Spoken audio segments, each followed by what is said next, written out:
Hey, what's up, Podcast America? Welcome to episode 41 of the Enlightened Neanderthals podcast. And before we get into the show notes, I'm going to start with my very own Training Northwest because I always forget it, and Mike Kozak has to remind me. You can find us at trainingnorthwestllc.com. Our full range training calendar is up on the website right now, to include the Ladies Only Day and the Rifleman Camp, which have always been hot sellers. So if that's something that's on your radar, register for it now because they will fill up. Also, we've got our friend Brent Weir in studio on the mats with us, and you can find him at project223.com. And Brent, what do you call your podcast? Is it just Project 223 Podcast? The Project 223 Podcast. There we go. Yep. And with the bald eagle. With the bald eagle. From the eagle's nest. That was my daughter's nickname. I was like, oh, that's good. And then continuing the Marvel universe of Electric North Jiu-Jitsu podcast, we have our best friend, Will Notel, who is the Patriotic Islander. Yep. We have our best friend, Danny Leyland, who is the White Belt Mafia. We have our best friend, Tyler Stanaway, who is the Compassionate Viking. And Greg Anderson, who's got that? a little podcast. That's the sensei of it all. Who's Professor Greg Anderson and the Endless Endeavor. And you guys know a lot of cool people. Yeah, I know, right? Are we forgetting one? I feel like there's one. Oh, Christy Campbell and Coffee Talk. Podcast, guys. Listen to them. Well, Jesus Christ. That'll fill your week up right there. It's a lot of listening. That's a lot of good stuff, though. You will enjoy it. Yeah. So today we had Brent in studio talking disaster preparedness plans, specifically, or what we call it, our hunker down plan or our defend in place. And we went everywhere with this one. Yes, we tried sticking to a pot. Have you listened to our show before? Yeah. Well, there you go. Well, you guys know what you're going to get. Yeah. Jesus. Yeah. Mike, you got anything you want to add? ADD and disaster prep meet in the middle. And I mean, this was great. It was just, you can go so far down the rabbit hole, and you should go down it, but we kind of hit on a little bit of everything, and that's what you need. You need to start with medical. You need to start with food. You need to start with organization, with comms. So let this be a little bit of ear candy to get you motivated to go deeper. 100%. And this will not be the last time we have Brent on here, so enjoy the show, you guys. All right, we're on the mats. And today we've got our friend Brent Weir back in, do we call this in studio now again? This is in studio for the second time with our guest. Yeah.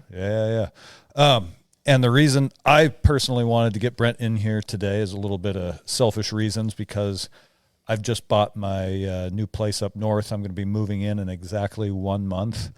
And with this being an election year and all the crazy rhetoric already ramping up, I'm going to be in a hurry to sort of get myself moved in and I left all my sort of like dry goods and whatnot at Jen's house, so it's there with the kids, and I'm going to have to sort of reestablish my own little hideaway up there in case civil unrest breaks out again, which I don't think it will up in Stanwood, Washington, but you never know. It helps to be, even if it's 30 miles south in Everett, it helps to be able to just kind of hunker down and wait everything out. So what I was hoping to talk about for at least part of today is a little bit of a hunker down plan, and not the stuff that everybody thinks about, like everybody immediately goes to guns and ammo.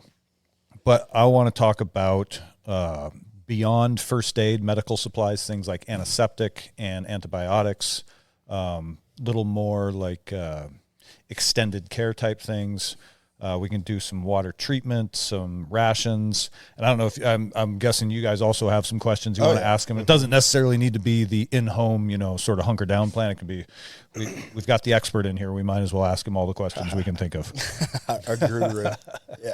Yeah. So let's start it. Should we just start off with medical? Does that work for everybody? I mean, yeah. Jordan, is TikTok ready to go? TikTok is almost, we're almost up. This fucking guy, as soon as we hit record, he's like, let me get out my phone. Update status. Yeah. You guys have memories like steel traps, and I don't. I'm trying to remember what it was that. That's because your memory's a little hazy on Trumpcast. Yeah, he is 10 years younger than us. So I guess this is the generation where he's got. This is where it starts. Yeah.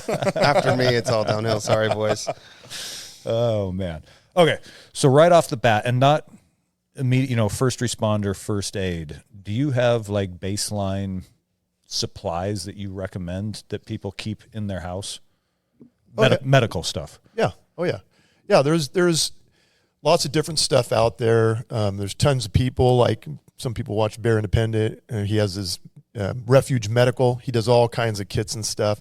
So you can go from everything from going to Walmart, Rite Aid, and getting a little family medical kit, all the way to, I have this kit. It's called the Clinic in a Roll. Yeah. It's like a $600 rollout from AMP3 Medical, and it's got modules for each type of medical problem. So it's got like a dental module and a splinting module, so there you can go, the whole sky's the limit on that kind of stuff. So what I like to do for medical is there's 3 types of kits that I recommend to people. And one is your IFAC, your individual first aid kit, and you want to have that on whenever you're doing any kind of shooting or dangerous activities like that. To have your individual first aid kit down there, they developed that in the military. Came through with the whole TCCC training. You're aware of that. Yep. For people that aren't tactical casualty combat care, and they figured out that which Brent teaches at Rifleman Camp. Yeah, Training Northwest LLC.com. Good stuff. Yeah, it's going to be a good year. But they realized that a lot of soldiers and military were dying from preventable problems before they could get care, and they realized that, hey, if we could stop massive hemorrhage, bleeding. If we could make sure people have a good airway, if we could patch holes in their chest, if they've got penetrating trauma to their, chest cavity in their lungs, if we can patch those holes and let them breathe, then we can prevent a huge amount of deaths. So they started training every soldier and every military person in this TCCC. So you knew the basic stuff. And when you think about it, you guys know in an IFAC, those are the things that are in there, right? You got a tourniquet, you've got a chest seal, you've got some type of a pressure dressing bandage. You've got a nasal pharyngeal airway. So those are all tools to prevent those 3 things. And I think it was like the biggest percentage was stopping massive hemorrhage. I was going to say, I think that between World War II, Korea, and Vietnam, there was a study that showed something like 97% of combat deaths were due to blood loss from extremities. Yep. Which is pretty ridiculous, it in huge. hindsight. Well, it's kind of like just keeping those ABCs going to get you to the medical tent. Yeah, exactly right. Because you're always going towards a higher level of care. Yes. So in the field, if we could stop that bleed, and they actually changed for the military. They use the March algorithm. So everybody's familiar with the ABCs, right? Mm-hmm. Airway, breathing, circulation. They added the March is massive hemorrhage, because you can. The human body has about 5 liters of blood. Okay. And as you start to lose blood, right, you go downhill. And once you lose close to half of your blood, there's no coming back from that, no matter what you do for a person. If you've lost over half your blood, you get to hypovolemic shock and you're toast. So they want to stop that bleeding real quick. And so within a minute to 2 minutes of arterial bleeding, you could bleed out to the point where you can't be saved. So if we don't stop that bleeding immediately as fast as we can, it doesn't matter if they got an airway. It doesn't matter if they've got a heartbeat or if they're breathing, because if their blood's gone, then, they're gone. Yeah, you do CPR on somebody, and they bled out, Mm-hmm. Yeah, so that's the whole, the bleeding acronym. That's why tourniquets are so important, because you could get a hasty tourniquet on somebody on a leg or an arm, and if they've got some type of an amputation or a major injury, you could stop that bleed, and then people can go a long time with the tourniquet on until you can get them to medical. So, Was it 9 hours? You said the golden hour or golden. Yeah. They ideally, if you after a couple hours, you can start having some issues with your arm. But even 2 to 4 hours with the tourniquet on, they say that it's not gonna. It used to be, don't put a tourniquent on until the last resort, because then they'll have to amputate your arm. But they realized that through the global war on terror and fighting in Iraq and Afghanistan, that they've had tourniquets on for a lot longer than that, and it doesn't do irreparable harm to the limb. So they say that's now a first resort. Like if you've got massive hemorrhage. So the things about massive hemorrhage to realize, right? Arterial bleeding. So bright red spurting blood. If the blood's pooling below the person that's injured, or if in the Northwest, right, it rains a lot here and it's cold, people got a lot of clothes on. So if you see a big area soaking into their clothes of blood, then that's what we consider massive hemorrhage. So that's a quick, hasty tourniquet. You get that on them, and then you can do some more investigating. So, So I guess my question then is, that's the individual level. When higher care is not available or it's delayed, what I'm headed toward is now we're talking kitchen table. So we kind of went a little rabbit trailed on the IFAC. Yep. But so the 3 kits we were talking about. So that first one's the IFAC, and that's what you have that on you. If you're making holes, you got to be able to patch a hole too, right? Yep. So, and then the second kit that I kind of recommend is the personal. I call it like a boo boo kit, but it's a little bit more expanded kit. And I have one in my car. And it's just a little case, but it's got like the the Band-Aids and the tweezers and stuff like that, so it's oohies and owies. Yeah. And, what I like to do is, at the fire station, they'd have these little individual packs that they would have at the stations with, it's got two little Advil in it or 2 little, Pepto-Bismol or antacid or whatever. Motrin, right? So I just went on Amazon and I bought, boxes of those individual packs, and then when I have kits for myself and my wife's car, my car, I've got 2 little Tylenol, 2 little Motrin, 2 little, and I use those all the time. Like, oh man, Jordan and I are going to be robbing the first aid kits at work now. Get all the little ibuprofen packs out of it. No, but yeah, so that boo boo kit that gives you more of the everyday type of stuff, right? We're not using tourniquets every day, but Band-Aids, I need tweezers to pluck a sliver, stuff like that. And then I go for the home kit, the expanded kit, and that's like the one I was talking about, the clinic in a roll that I have. This is stuff that's going to be, like you said, longer term things. Now there's a new company out. You guys probably heard of them. They're called Jace Medical. Yes. That's what I was going to ask about. Yeah, and this one, and I haven't personally done this yet, but I'm planning on it. But what they'll do is, it kind of sucks because it's like, oh, hey, I want to get some antibiotics. Well, you can't, you need a prescription for that, or you can't get those things. Well, this company is actually facilitating, so they have like doctors that you can, get a hold of them, and they actually will give you I don't know how it works exactly. Just like Blue Chew, where... Blue Chew.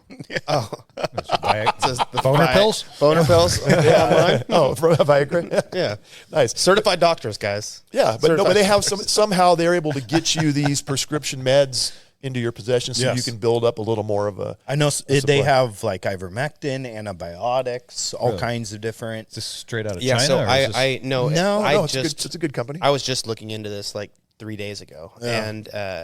There's a couple different companies. One's Jace Medical, and I can't remember what the other one is, but Jace Medical seems to be a little bit better. They give you more pills, but they got like basically a pack of like 5 different antibiotics that they'll give you, and it gives you kind of a list of like why you would need to take which ones. Yeah. Because how so many Jace? people. Good JASE. Okay. And I kind of like too. They've been advertising on a lot of good. Conservative platforms with people that I like to frequent. So that's how I found out about them. Yeah. But the because people were taking like fish antibiotics for the longest time, right, and stocking up on stuff like that. You know. Yep. So, but this is just another way in which to do it. Didn't they make a law recently that you can't buy animal? I think you it's used ivermectin, to be able to get specifically for ivermectin, right? But all antibiotics for animals, like ranchers used to be able to go to your Cenex or your local feed store Tractor for Supply. Yeah. but now they made it that you have get all to my ketamine. go in your K-hole. But they've made it now that you have to have a vet write a prescription. You're not able to get basic things, which for a lot of farmers, that costs you a lot more money to constantly have a vet come out and write prescriptions compared to going to your local feed supply company and getting basic antibiotics, basic antivirals, basic antiparasitics for your animals for, farm life. Yep. Yeah, and I'm sure it's all a knee-jerk reaction to people buying ivermectin during the COVID pandemic. Anyway, but no one died. We know the government's we not know helping us out with also this. a human use fucking thing. Yeah. Let's rail it in and get back on it. Sorry. Well, no, and then and really, you think about this is kind of our overall big picture type preparedness, right? I talk about 3 different things. I talk about preparing your family, talk about getting to know your neighbors in your neighborhood, and then also building a team, building a mutual assistance group, a group of like-minded people that you can train with. So in those categories, this is preparing your family and preparing your home. Is it having medical supplies? Yeah. And so I may know somebody that, had some supplies for to do an IV, and when they needed, they didn't want to go to an emergency room, but they were low on fluids, and if you've got a paramedic in your group that's willing to come over and spike a bag and give them an IV, if you have those supplies already ready to go, that's a good way to go. So even though you may not have some of the skills, if you have the gear and equipment for somebody else to come and use that knows what they're doing. Yep. Jordan, I am Army combat first responder trained, and it's going to take me 9 sticks, but I will get that IV in you. Right in the butt. Whatever it takes. Whatever it takes, buddy. Yeah. Are there companies, hypothetically, are you able to buy IVs and stuff through Europe or some of the, you know what I mean? I think if you want to get stuff, you can get it. It's just sodium chloride. It shouldn't be a controlled item. Yeah, well, but isn't it? Certain things are, right? And so what do you do? So if you're just the average, Joe out there and it's like, hey man, I want to get some of this stuff. Well, maybe a good person to have as part of your group would be a doctor or a physician's assistant or a nurse practitioner or somebody that's in the medical field that can maybe help you go down those roads. Does that make sense? Yes. Like as a firefighter, I'm able to get, discounted stuff from North American Rescue, so I can buy, medical products there for, pretty inexpensive. I heard bulk order. We've been talking about this for months. Yeah. So I think, being smart about that, like, because not only do you want, could that person maybe help you get that gear, but what happens when you can't go to the doctor and you need somebody to help you, right? Yeah, and backing up, because we've talking about these kits, and I've looked at a bunch of these different kits, and I always balk at the price, which might be stupid. Am I going to save myself money if I take a shopping cart to Winco through the pharmacy, or am I going to end up spending about the same amount of money? Well, it kind of depends too, like what quality of, stuff do you want? Like you could go to, Cabela's or somewhere, and they have those little survival kits in a Nalgene bottle, and it's like, hey, this has a mini, multi-tool in it. It has. Hang on, do you remember the survival knife that you used to get out of Boy's Life magazine? That has compass in the Rambo knife. Yeah, you unscrew it, and there's waterproof matches in there, and like a fish hook, and dude, I am ready. Yeah. But is it better to have? I couldn't wait to get lost in the woods. Yeah, so you could buy that for inexpensive, and you go, okay, now I got it. But how good a quality is the stuff in there? Yeah. Right. But then you can go and buy all the same stuff in there on your own, buy nicer stuff, and now you're spending, multi-hundreds of dollars. So maybe you start off with something just inexpensive and basic from, REI has hiker kits, Walmart has, little hiker smalls. Mm-hmm. You get something like that to start, and then you go through those things and you look at the stuff in there and you're like, if you're using it a lot, maybe you upgrade. So you buy a little bit nicer hemostatic gauze instead of just having a rolled gauze. I think someone gave me an REI hiker first aid kit about 10 years ago as like a gift exchange Christmas present. And I opened it up and started going through it. And the only thing I actually kept from it was the little pouch that it came in and put all my own stuff in. It was just a bunch of Band-Aids and moleskin. Yeah, they're and putting bullshit cheap stuff in there so they can, they sell it for a low price. Yeah, make money off it. But better to have something to start. And that's what I tell guys is that there's, in preparedness, a lot of guys are like, oh man, I can't spend all this money to buy all this.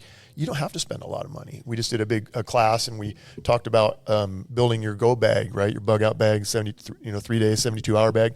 And, you can start off with a kid's backpack that they don't want to take to school anymore because it's out of style now.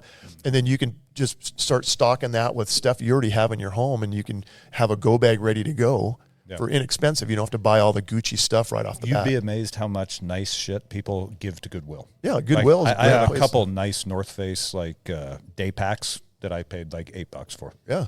Oh yeah.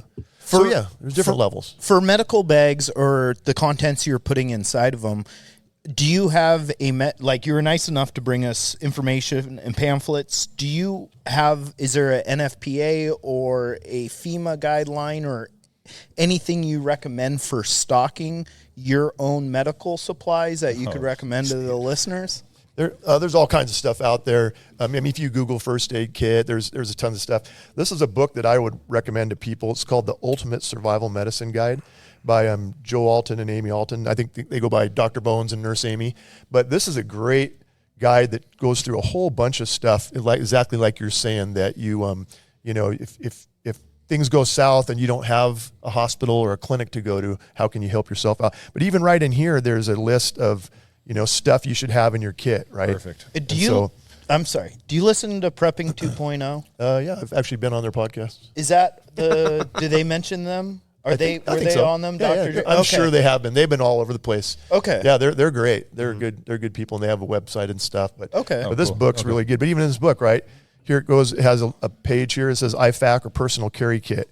Goes down the list with all the stuff we're talking about. Yeah. Second page is the family kit. And that's kind of what I was talking about too, right? And that goes into a lot more details and stuff. So, so I could put one out on my website, but I'm just, reinventing the wheel. People have already, there's tons of those out there. I think you're bringing up a very good point, because we're talking about if there's an emergency or a natural disaster, civil unrest, the first thing that's going to go is communication and internet. And where everyone gets all their information off of is the internet. So to have actual physical copies of medical, of how procedures, how to, that might almost be better than having some of the tools. Yep.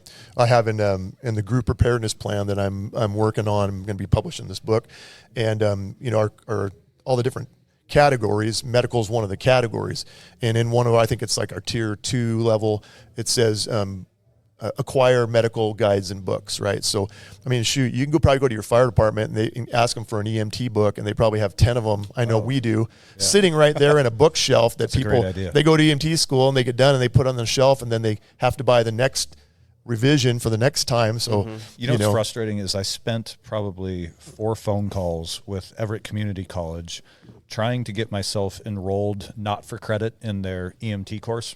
I was like, listen, I do not want to work as an EMT. I just want to take the class. They wouldn't let you. And they would not let me. You had to be affiliated with the. Yeah. I think I was trying to, because a lot of times universities, 4-year universities, will offer their classes not for credit at a reduced price. Sure. And so I was trying to get a discount, basically, so that because again, I don't want to work as an EMT. I just wanted to go kind of audit the class, kind of a thing. But just take it, for my own personal training. $1,800 to take it. How much? 18, I think. Yeah, I was hoping to get it for like half of that. Yeah. Interesting.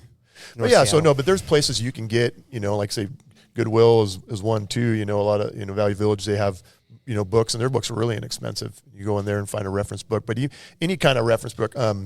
Mountaineer. There's a guide, a wilderness medicine guide that's really good. The name escapes me right now, but wilderness medicine stuff, because then you're dealing with not able to get to definitive care quickly. So those are good guides to have. But stock up on them now. I love hard copy books because you got them in your hand, and if, like say, power goes out or internet's down, there's something nice about having a book, a hard copy of anything, right? Yep.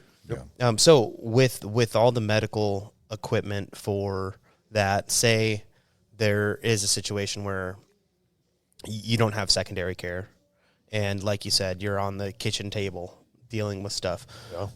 Now, how extensive of a kit would you need for something like that? Is that what'd you call I'm not sure what you called the backpack. The clinic and the roll there. The clinic and the roll. Yeah. What did something like that cost? So that was like between $500 and $600 for that particular one. Substantial. But I liked it, and it's a pretty cool thing. But you could build something, and it's a lot of money for people. But if somebody has the money, or maybe as a group, see, that's what I talk about.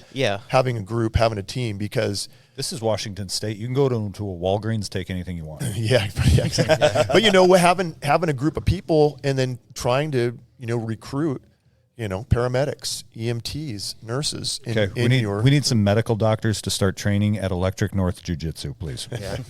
But does that make sense? Because absolutely, you got to have those skills. And now, say for example, suturing, right? Like you could take a suture class, which I took one time, and it was interesting, and got the little practice thing.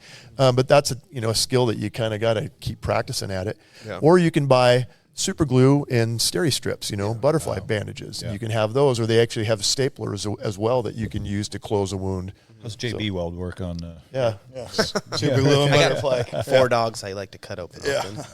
So there's ways to do things. But if you don't have the skills, like say somebody has their appendix ruptures in the apocalypse, or in the SHTF, and there's no hospitals or clinic to go to. I mean, people are going to die. Yeah. Yes. I literally in my job, I see a large percentage of the people that we go see are very, very dependent on the system. Like they can't take care of basic minor needs in their life. Yeah. What do you think is going to happen when Yeah. things start getting weird. Yeah. There's just going to be a lot of people that just are not going to make it. Yes. And I don't even think of it in terms of SHTF. My sort of scenario that I'm always planning for is Puget Sound sits on top of this giant fault line, and there is geological evidence that there has been a massive earthquake here, like a 9.8 or something like that, like 15,000 years ago. They call it the full rip. Yes, Yep. and we're sort of primed and due for another one, which in geological terms could mean tomorrow or 1,000 years from now.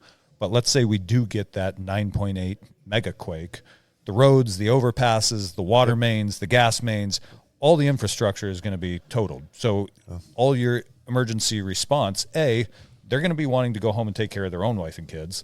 And B, the trucks and cars aren't going to be able to get through anyway. So you're going to have to kind of fend for yourself for probably weeks, maybe even months.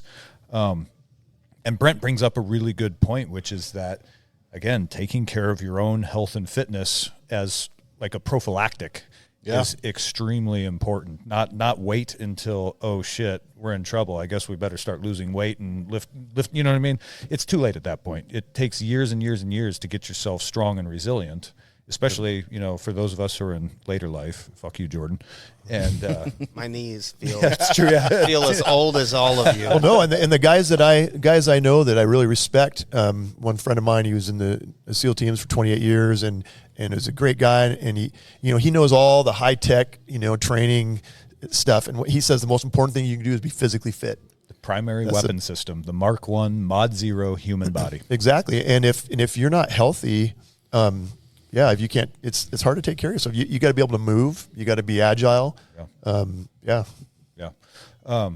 So medically, learn some skills, buy some books. Yeah, I'm going to say, let's break it down. Have some gear. So have your first aid kits. I would have a kit in each one of my vehicles. So make sure that your wife's car has a kit and that your vehicle has a kit.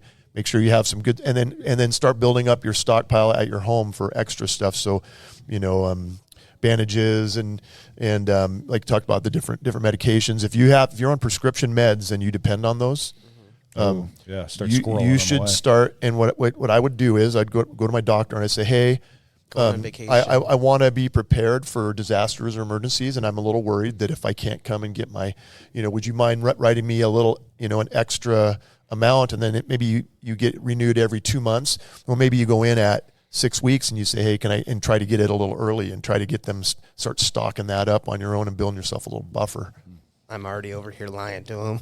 We're going on vacation, and I'm going to need an extra. Well, dose. see what you can do, and if you don't have a doctor, it's not going to be, cooperate with you and find another doctor. Go to another one. you know. As long as you're not asking for painkillers, I don't know why they would care if you want. Yeah, an if you're extra. on blood pressure medications or whatever. But you would not believe how many medications a lot of people are on. Like I'll see patients and they're on 20 different prescription meds.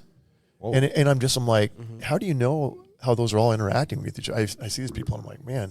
I think that's a lot of people in this country. There's a huge amount, because a lot of these doctors nowadays, what do? I remember going to a doctor and Their saying, training is to prescribe. yeah, I was like, I got some soreness in my knees, but I know I don't really eat that good and my diet's not that great. And he goes, oh, you don't have to worry about diet. And I'm like, well, what do you mean? He goes, well, unless you're obese, diet wouldn't really affect your joints. And I'm like, looking at him, and I lost all respect for the guy. Yeah. You're telling me that what I eat, if I'm drinking sodas and eating cheeseburgers and that stuff, that's not going to affect my high physical. inflammatory foods. Yeah. They'll And fuck so they have a yourself problem, up. and so they tell them, I'll go see these patients sometimes, and I'll be like, maybe drink some water. Have you eaten anything healthy today? Get outside and get some exercise. These people are looking at me like, what? Mountain Dew's got water in it. Come on. Yeah, man. what kind of pill is that? That's what these Coors Lights are for. They're like sports waters. It's glacier water. Yeah, exactly. You can see the mountains. Yeah.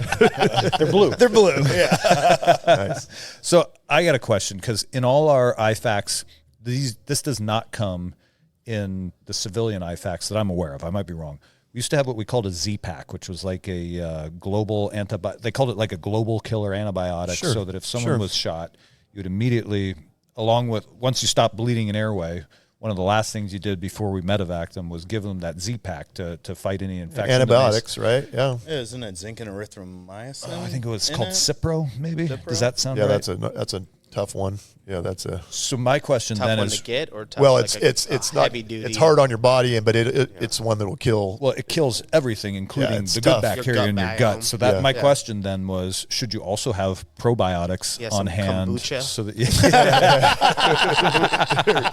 Take this. Yeah. Drink this drink, kombucha. drink it with Put that. these Birkenstocks on and drink this kombucha. Swallow the Scooby. You'll be fine. oh man, does that stuff come, like, does that bacteria regrow itself, or after you take a global killer like that, do you need to do something to jumpstart it? Well, yeah. You want it. You want your body. To be frank, I'm not that up on that kind of chemistry for the body. So but I'm sure. Yeah, I mean, you'd want to have something with healthy yogurt and stuff. And Okay. it's going to help your culture. Your I think any antibiotic is hard on your Oh, yeah. internal flora, fauna, all Yeah. that. Yeah. Yeah, but I mean, it's still one of those things that you need. When you need it, you need it. Yeah. Yes. True. There's no worry question about the about it, next so- next step at the next step. Yeah, I mean, get to the next event. So if that's the case, that's kind of what, as far as no, in my mind, in my scenario that I paint in my head, there is no secondary care until I can get a buddy who's a doctor to come Sure. down and help me, and who knows when that's going to be, or if that ever is going to be. Well, Yeah, let's run a few scenarios. Like let's think of some scenarios. Like, people are like, well, what are you thinking about? So you just talked about it, an earthquake. So we get an earthquake around here. They call it there's a book called The Full Rip 9.0. It's an interesting book to read that talks about it in depth. But there's a map that they have that they've looked at in this area, and it's called Population Islands in an earthquake like that. And it basically shows different colors in the areas that are going to be isolated from everybody else. So if you're in this one little area here and the earthquake hits, you're basically stuck. You're not going to be driving from here to here anymore. Like, think like Mercer Island. They're just marooned because Yeah, the but- bridges are going to crack. Yeah, but that's even an island. But even here, right? You get some by the snake Everett plissken. Mall where they got the big overpasses and stuff. Those things go down. Yeah. You no more north and south travel. And then it's going to be bad. Thank goodness for some. yeah, I know. Right? So if tired of that. if you're stuck in an area where they don't have a hospital or a clinic, then you're on your own there, right? Yeah. And so it's just like you were saying. That's one scenario. Back during COVID, if you didn't want to take if you didn't believe in what they were pushing as far as a narrative of that whole thing, you could not. Some people, they weren't given a medical care because if you weren't going to do what they wanted you to do with the V, right?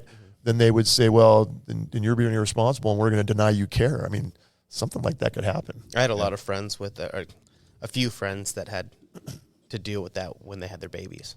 Oh, yeah, no shit. And yeah. It was like, we're not doing this, and they were just like, okay, well, we can't see you anymore. No kidding. You and your kids need to find a new doctor, and they're like, all right. Well, damn. We had a friend, we knew a guy that the family that they took the baby away from the mom right after birth because they said that she tested positive, and they were going to keep the They baby took the bait. Oh, away. And the dad's like, hey, I want the baby there and nursing and bonding. And they're like, well, no, we can't. You tested. bro. And I knew guys that wanted to go. I'd be right. I would have. Yeah, no. And the family wasn't really, the family didn't want that, but there was people that were ready to, So there's a lot of different scenarios that can happen, right?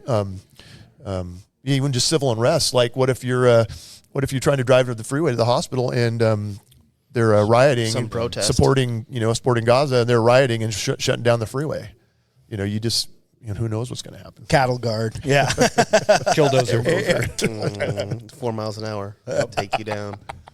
So there's all kinds of different scenarios. So that's what, if you think about like Maslow's hierarchy of needs, you guys are familiar with that, right? It has the pyramid, and the basic level is your base needs. So it's food, water, security, shelter, things like that. And so your health that's a base need that's important to be able to, be look out for. So those are the things that we start preparing for. So we have our medical kits, but then like you talked about, you take that, but now you don't have the right food to, build your health back up after you're injured. So that's important too. So you want to have, good food supply. You want to have a supply of water, because if the things are going bad and you can't get to the hospital, you might not be able to get to the store either.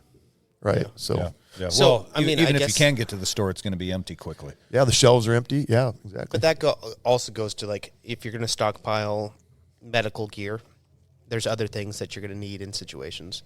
And we glossed over everything and went straight to medical. But like you said, Food, water, shelter, but also things that you could, like, people don't think about having bleach. People don't think about having vinegar.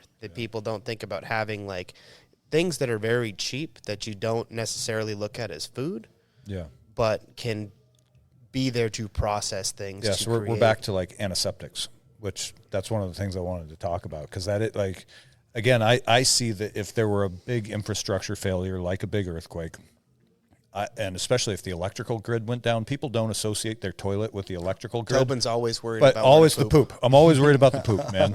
But that's the pestilence is what will kill the most people. Pestilence and existing medical conditions, because most people, they don't understand where their poop goes when they flush the toilet. And there's a sewage treatment plant that runs on giant pumps, and if those pumps don't have electricity, then they don't pump, and then your toilet doesn't flush at some point. And most people will just keep shitting in that thing till it crowns, and then they'll be like, "Oh, now what do we do?" Well, I'm building an outhouse right above my septic tank. Perfect. Even better, put it in your neighbor's yard. Well, he's got a septic tank too, and I'm coming for it. Yeah. Even a 5-gallon bucket, and they make a little lid that goes on a 5-gallon bucket that has a toilet seat on it. Have one of those, and then you can put a garbage dip bag in there with some sawdust, and then you just and then we have actually those little change at the beach shelters, those pop-up shelters, and I have one of those with it, and that's a really quick, instant outhouse, right? Yeah. So if you're traveling or whatever, and you need to. I work on a construction site, so that sounds very nice compared to some of the bathrooms I've used recently. Oh man. What does it take to start the compost process in a compost toilet? You just have to pour some kombucha in there, get some probiotics going. Oh, dude, you are the dirt. probiotic. You are the probiotic. Dirt and sawdust. And it's in there, I guess. Yeah. All right. Maybe some worms. I was going to say worms. I saw this cool design that this guy had, and he took one of those IBC totes, those the 275-gallon big tanks, kind of half buried that, and then coming out of that on the bottom, he had PVC pipe. Made his own little drain field, then put rocks and gravel in the bottom. Then he filled it up with and he put worms in there. Yeah. And so he made his own basically composting little septic system. And he said with the worms in there and doing their thing, it doesn't even have a smell to it really. Yeah, oh, interesting. Well, there's also I can't remember exactly what the company is, but it's like a bladder that you use with compost and stuff like that, and you fill it up, and it creates the gas, and it'll blow the bladder up, and you can fill it. Then you can get your own methane you can harvest. Exactly. So you're creating methane, so then you can take that and run it to a stove and cook off of the gas you're creating. Well, see, and what we're getting at is there's a lot of solutions out there to the potential problems. Yeah. So I think the key thing is to Project 223, right? It's out of Proverbs 22:3 in the Bible, and it says, "The wise man sees trouble and prepares, but the fool keeps going and suffers." Right, and so be wise people, right? As being wise people is that we realize is that hey, these kind of things that could come and happen. Do I want my family to have to suffer? Do I want them, my wife and kids, and my friends, or do I want to be prepared for whatever could happen? So, we don't want to be like the doomsday preppers that are hiding in a bunker up in the woods, right? You want to live your life and enjoy, and have fun. But a little preparedness while you're doing it. I picture Kozak's bunker like the one in Platoon where they're like smoking heroin through the shotgun. You know what I mean? Like he's like, Kozak's like, here, take a hit off of this. Eat this banana. Yeah, but and if so, you come up with a comprehensive plan, and that's kind of what I'm doing is with writing this book that I'm doing. The group preparedness plan is it has. The different categories. It has medical, it has comms, it has self-defense, it has basic personal and family preparedness, planning and logistics, mobility. So you think about all those different things, and then what we're doing is we have like a tier 1, 2, and 3 level. And this year we're doing my group that I hang out with, we're doing the tier 1 level. And so we're working to get everybody built up. Some guys are really good at self-defense. Other guys are really good at medical. So rather than having, it's good to have guys that are specialists, but if you can build everybody up, if you can build everybody up at the same time, then that's even better, right? Wait, You're raising the standards in your Yes, group, yes. not lowering them to meet the lowest level. Equity and equality. Everyone Bringing should everybody be. up. Oh my Yeah, God. right. What? It's wild We're concept. withdrawing your DEI funding. Yeah, and honestly, I enjoy all the hillbilly engineering type. Like, let's figure out how to make a septic system out of an old 55-gallon drum and some sawdust and some worms. Yeah. You know what I mean? That shit is kind of fun to me. And right now, you go on YouTube and you can find, it's the University of YouTube, right? I mean, you can find Yes, yeah. anything on there. So I think you're crazy right now not to be studying and learning and Take a pause. Rowing. Wilton Notel is taking a photo. yeah, I think you're crazy not to use this good time. And we can see some of these examples of even now, like how many people went out and got their ARs, right, and now all of a sudden you can't buy one in Washington anymore. Yeah. You've been ammunition. I just saw a thing there. The SHOT Show was just going on, and the guy from SG Ammo just sent out a thing, and they're talking about how in 2024 now there's going to be a huge shortage of gunpowder. So they're saying a lot of the gunpowder chemicals that are made in China or in Russia, and the Chinese don't want us using it because what we're doing is a lot of these howitzer shells that we're sending to Ukraine, they take a lot of gunpowder, right? And so the commercial contracts are using a lot of it up. And think about it, if Russia and China, are they going to want to give us NATO countries gunpowder? Yeah. No. So they're even saying now that there could be a big shortage and prices could go way up in ammo in 2024. All right, boys, we got a week before this episode drops to stock up. Yeah. But yeah, but As soon as this drops, everybody's going to know. There's going to be like 14 dudes 14 hitting people. ammo seek. So hard. But yeah, but it's just it's hey, when things are good, prepare and be ready. Yeah. Well, I think it also just goes to show, like, there's no one tool. As much as we like gear and it's nice having the stuff, there's no one thing that's going to save you. The biggest thing is your brain, is what holds you through this. I was just thinking my next thing I need to do is head to Half Price Books and just buy as many books on first aid and whatever shelter But building and It's also a matter of finding time to study and here's the thing. understanding what's happening. Because if you have a hard if copy, I get shot, I don't want you reading a fucking chapter in your book as I'm Turn to as the I'm index. here. So let's do this for a second. better than Kozak just sticking his finger in there. Because we got a medical guy in here. Let's do this. Let's run through a couple scenarios, and you tell me the gear I would need for it and the skills I would need for it. All right, I got one. Okay. Bonehead wrestling coach blows out his knee at practice trying to prove he's still got it. What is the first thing that we need to do for him? Give him a cold beer. Hey, we got it, boys. Anyway, so it turns out he still got it. Like I said, I'm in my Toby Keith stage. I'm not as good as I once was, but I'm as good once as I ever was. That's where I'm at right now. And With one knee. With one knee, I'll fucking give it to you. Okay, so I get... Actually, that's actually a good one because, I mean, a blown knee, It's not an emergency, but it does affect your ability to do other tasks. Yeah. But And what can learning- you really, outside of surgery, what can you really do? But learning what splinting, Well, there you go. bracing, if you look at like medieval soldiers and knights, I mean, a lot of their armor was not only metal, but it was leather because they were injured through jousting, through fighting. And a lot of that armor also provided support. Hinged. Yeah. So learning how to stabilize, give support. I mean, how many fighters have you watched in the UFC or back in Pride had blown out ACLs and they would just tape the shit out of their legs so they could throw kicks with a blown ACL?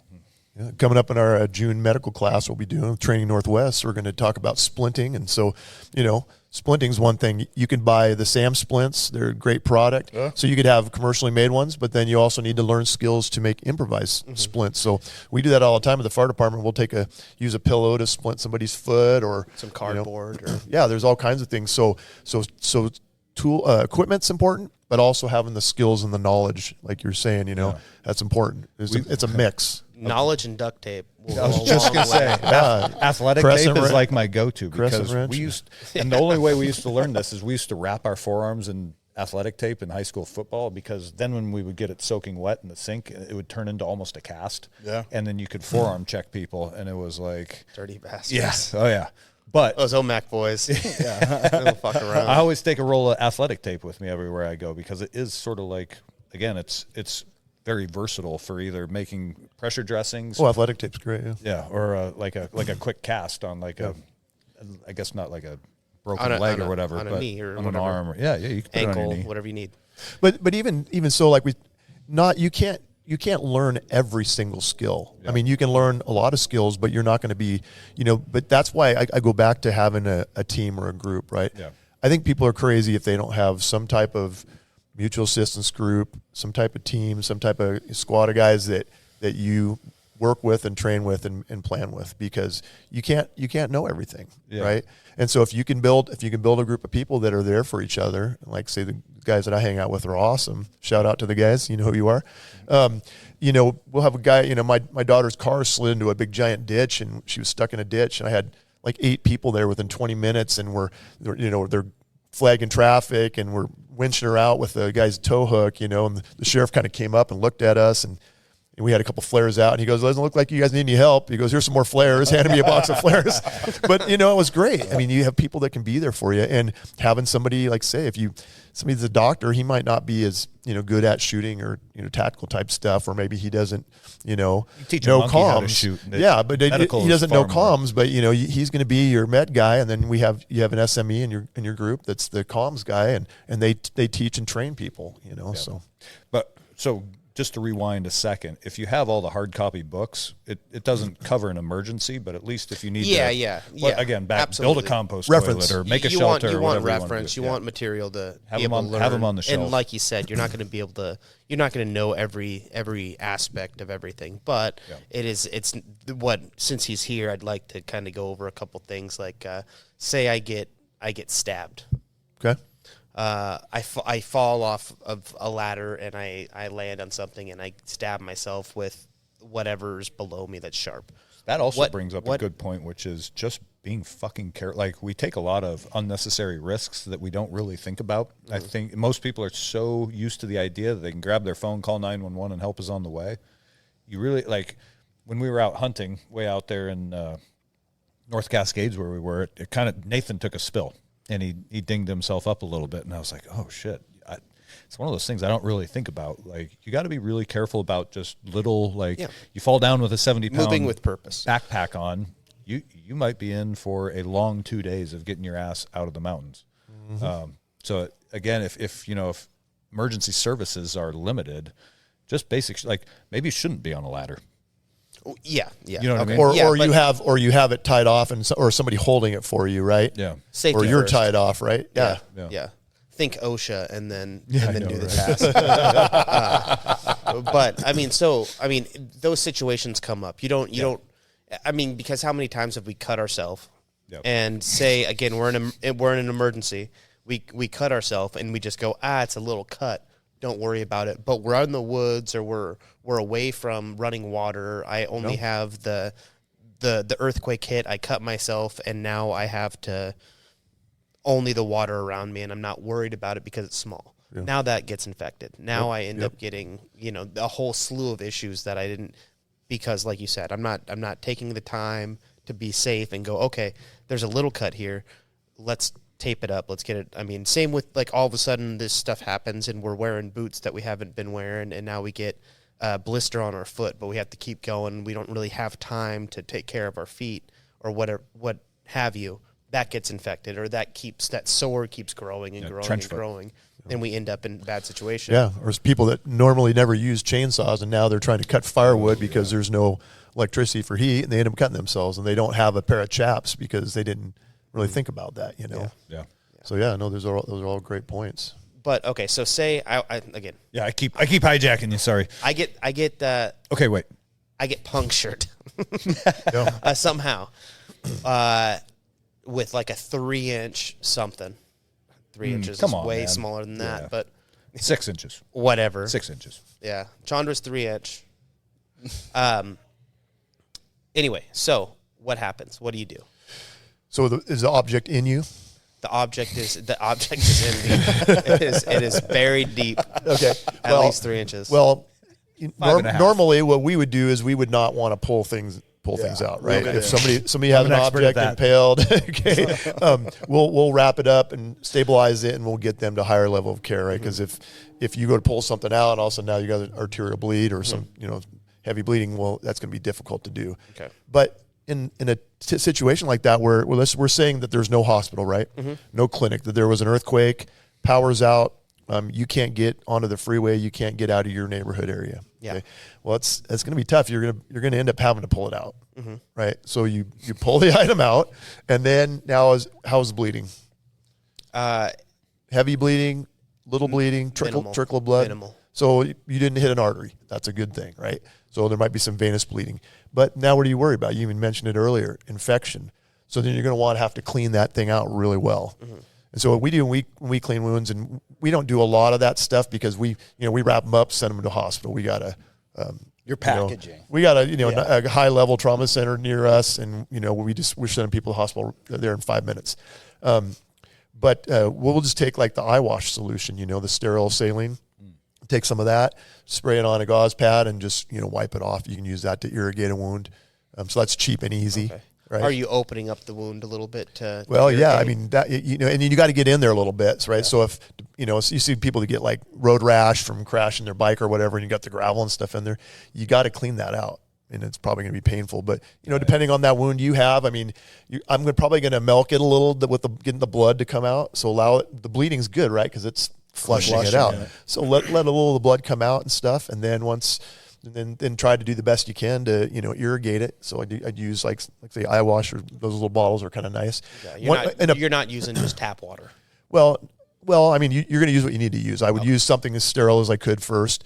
Whiskey. We've even taken just yeah. Well, yeah. I mean, you could use something like that. Yeah, alcohol. But you can use we take like water bottles, the Kirkland brand ones. Take your knife and poke a few holes in the top, and you can use that to kind of flush. Yeah, because that's relatively clean. Yeah, it's relatively clean. Yeah, but yeah, you want to flush as much of the dirt and crap out of there, and then you're going to bandage it up and dress it.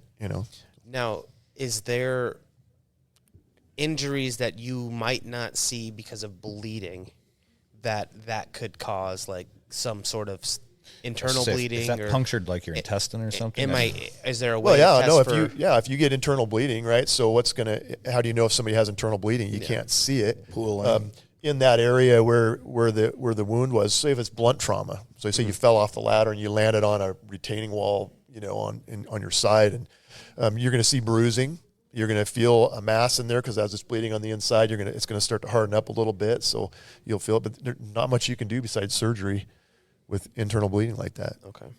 And I mean, do you have a way? I mean, are you going to go into shock? Are you going to is there a way to test for certain things? Well, your vital signs, right? So in basic medical, you're going to want to learn how to take vital signs and what normal vital signs are. So what are the vital signs that we take?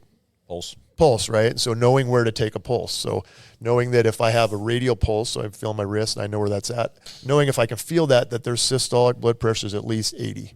So they got a decent blood pressure. If you can't, so you're going to need a watch. What's that?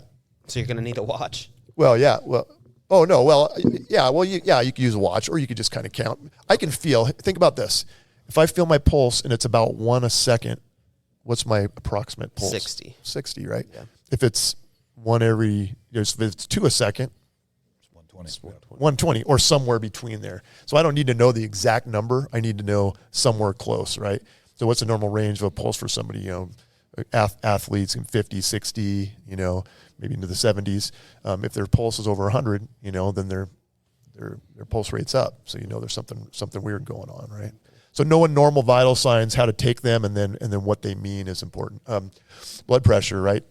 Systolic or diastolic, your heart pumps, blood goes out, and then it stops pumping, and so that top number is when your blood's being pushed out of your heart, and the lower number is kind of the static pressure that's there. Okay? So knowing what a normal blood pressure is, 120 over 80 approximately is what blood pressures are. So if somebody's, if their blood pressure is really low, they're losing volume, and their blood pressure is low, then that's not a good sign. Is that something that you would recommend people have as one of those cuffs? Blood pressure cuff. Yeah. So in my old home first aid kit, they have these little monitors that go on your finger, and they're not too expensive. You can get on Amazon, but they measure your blood oxygen level and your pulse. So it's a little SpO2 meter, they call it. But you can just stick that on somebody's finger and it'll tell you what their heart rate is, and then have a blood pressure cuff with a stethoscope. And so that means you can auscultate a blood pressure. So you just, you use the cuff and you can listen, and it's not real hard skill to know, to learn. And then, and then also that stethoscope works good for listening to lung sounds and hearing, if somebody's got, decreased lung sounds for whatever reason, or if they're sick, you can kind of use those. So, but then it all depends, like, what are you going to do with those numbers once you got them, right? Yeah. That's the thing. You're kind of screwed unless you have a hospital, Yeah. Or, I mean, I've seen plenty. I'm waiting to MacGyver put over here. A tracheotomy. a tracheotomy With a on garden somebody hose. with a big pencil. And maybe there is. So let's say in our scenario that I watched MASH.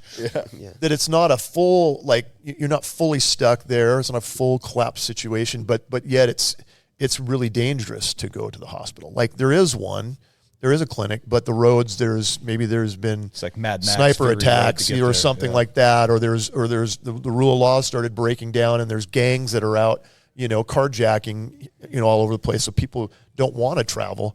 But if you know the vital signs and you can say, hey, how sick is this person? And maybe it's worth it now to risk, they're going to die. And so now by looking at their vitals, they're stable, or now they're going to die. We use this thing called sick, not sick. We look at patients, and it's like making that determination: is this person a red or are they a yellow? Yeah. So you may have to risk traveling to find a doctor, or it might be really expensive, but it's worth it because if I don't go, they're going to die. So Yeah. having that knowledge of vital signs to tell if somebody's sick or not would be imperative in that situation. And you can really do a lot of internal investigation, or the best you can, without having equipment, by knowing those. I monitored. My wife she got COVID, and actually somebody came and visited our house my wife had not gotten COVID the whole time through the whole thing, right? Like year and a half, 2 years into it. And they say that I think it was the O blood types that were less likely to get it, or O positive.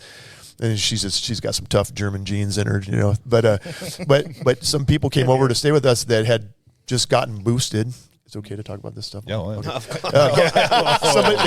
had just Can't gotten catch something you don't believe in. they had just gotten boosted, right? Because they were going to go on a trip, and they were here at our house, and all of a sudden my wife gets sick, and she got sick with this COVID. I think it was because of the boosters. exposed to somebody. Yeah.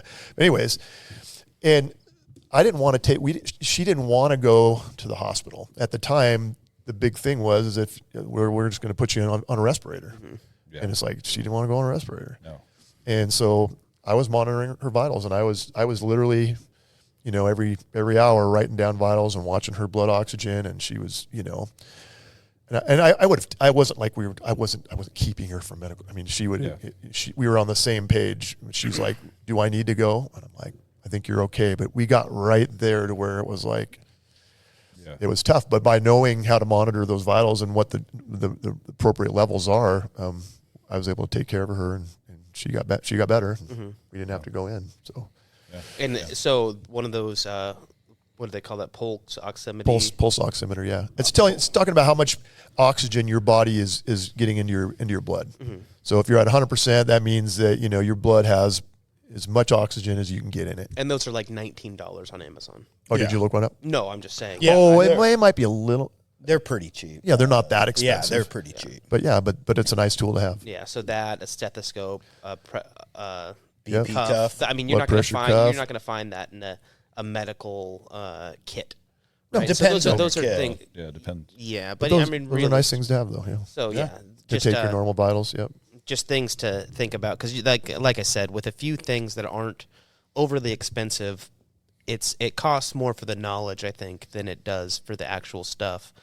And then it gives you a lot of peace of mind to be able to stay home when maybe you think you should go. Yeah. And it gives you the sick or not sick. Yeah. I'll get on my website. I'll get a little blog on, make a blog post with some recommended stuff that I would tell people to put in their kits. And like a tier 1, 2, and 3, buy these first, and then if you can afford it, buy these, and then buy these. Okay. What is the website, real quick? Project223.com. All right. In my head, all of medical is risk Sorcery. Oh. Yeah. Voodoo magic. It's risk reward analysis. That's everything in medicine. It's like, at what point do we need to move a patient to the next level of treatment? If someone, Mike's going to be like the guy from Along Came Polly, where he like avoids like not potholes, but manhole covers. And but that's what it is risk reward. Like, you're talking about COVID earlier, and it's like a lot of people got the vaccine because they were maybe afraid they would die if they're elderly. But then it's like, well, if you're young and healthy, what's your risk reward? Are you more likely to die from COVID, or are you more likely to maybe the rest of your life have a reaction due to something inside your body? Right? And understanding this stuff, what is the risk reward of having a high blood pressure compared to a low blood pressure due to either going into shock or you're overweight and you're battling these things, right?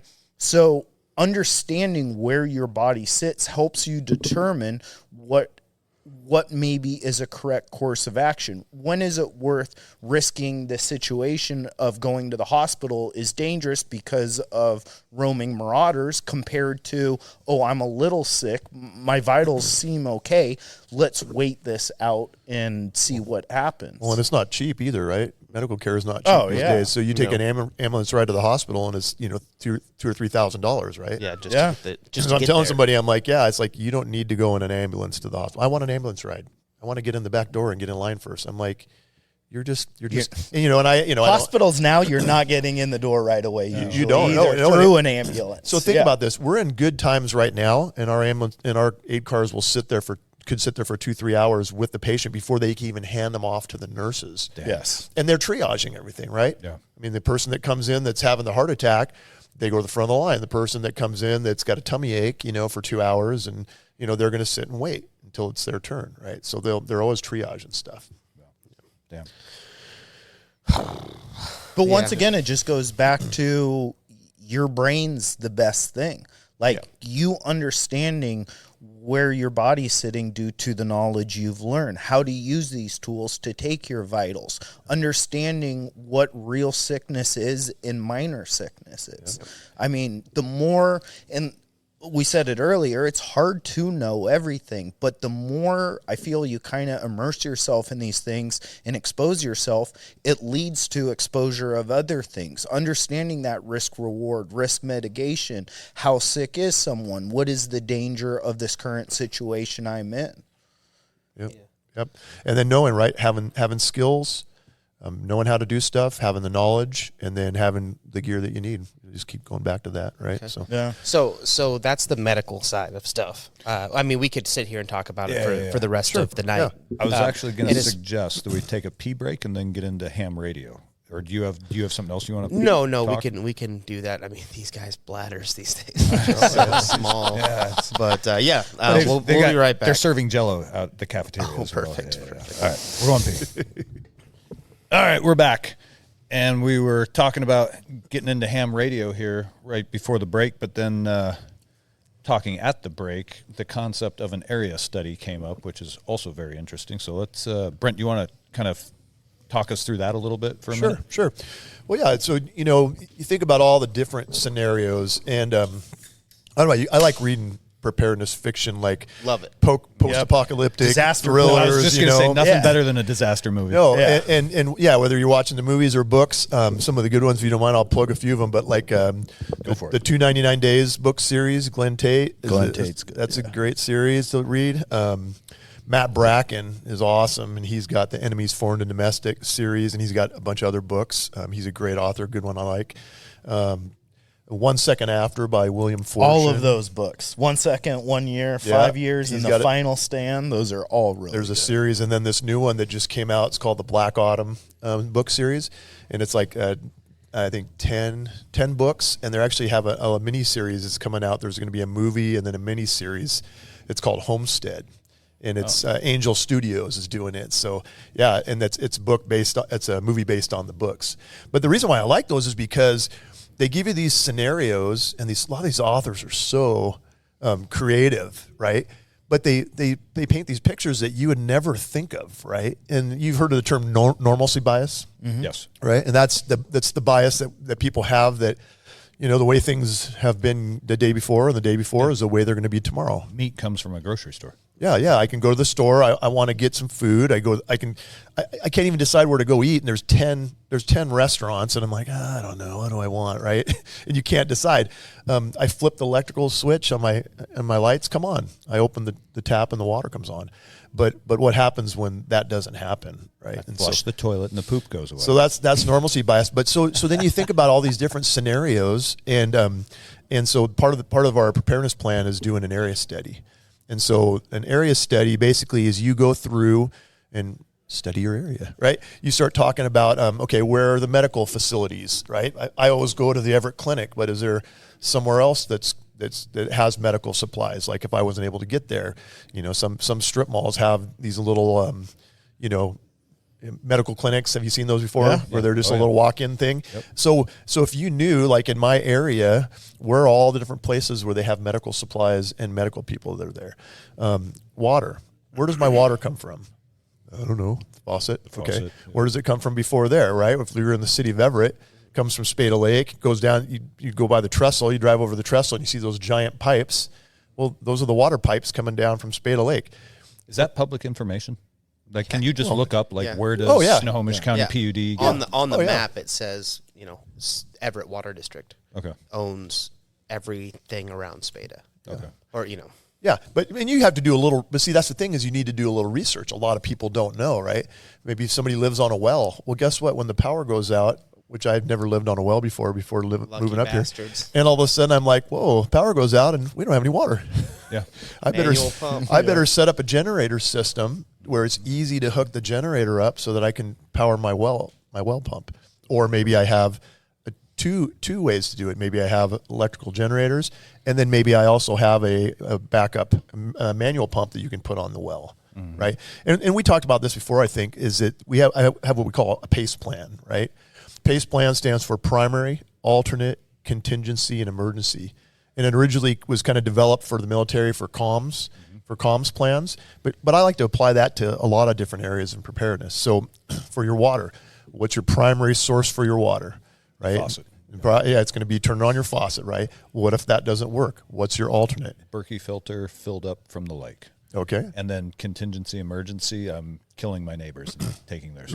Some kind of plan, though, right? But you got to, if you think about these things ahead of time, then when the trouble comes, you're ready for it, right? Yes. And so the area study would be, okay, where's my water come from? Where's an alternate source of water? You know, is there a place where is there a stream, a spring or a stream somewhere, or a lake that I can go to? So that's an important part of an area study. Water. You know, and then like, what other resources are in my area? Like, is where's the police station at? Yeah. Where's the fire stations at? Fire stations have emergency generators, and I always wonder, because I remember one winter, the power was out in the neighborhood and the guys had the bay doors open and the generator's running and all the lights are on and the heat's on. I'm like, you guys, come on. have a little sensitivity here. These people are freezing next door. Guys are in shorts. But I wondered if we washing the trucks with their shirt off. It's cold snap.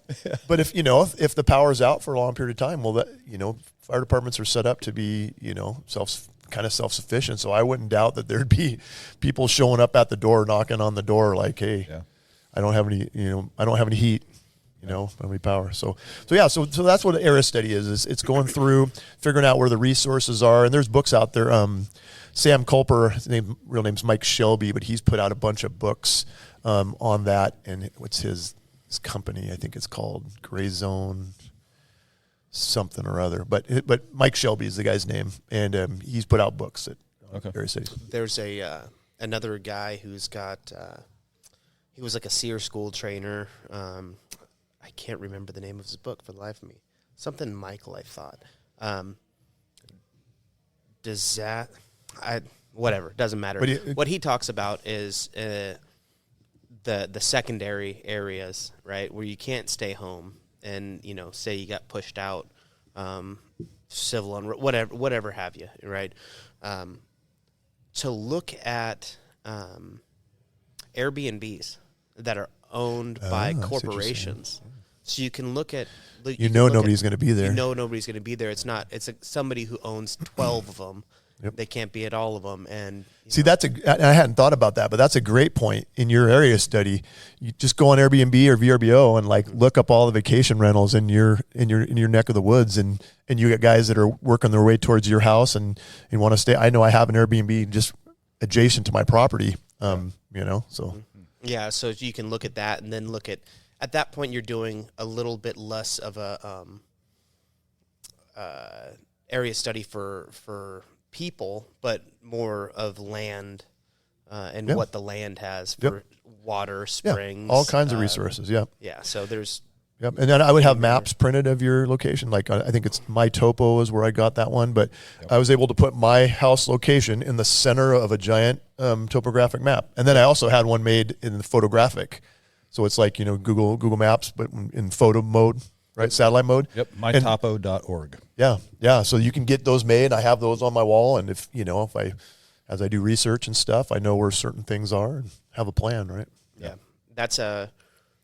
I think that having a plan for bugging out, bugging in, or hunker, there's so many different terms for all this stuff. Sure.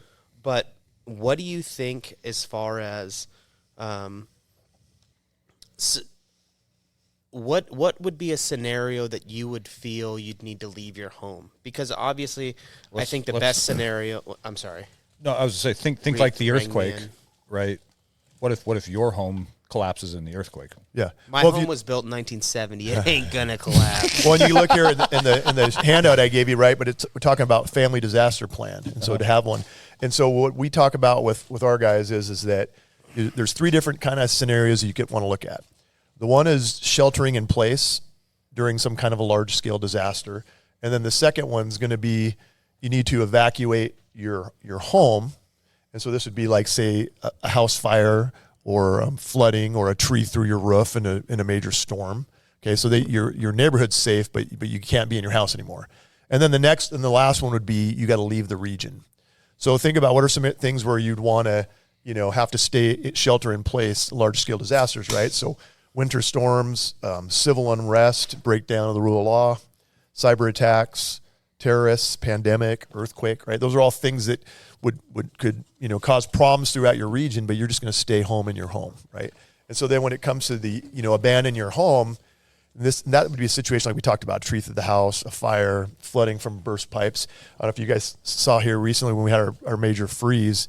I went on at least 15 different apartment complexes where the sprinkler lines burst. Oh, geez. And we would come rolling up. You'd see 3 floors of water falling, coming down their decks, and we'd have to shut the water off to the sprinkler system, drain the pipe real quick.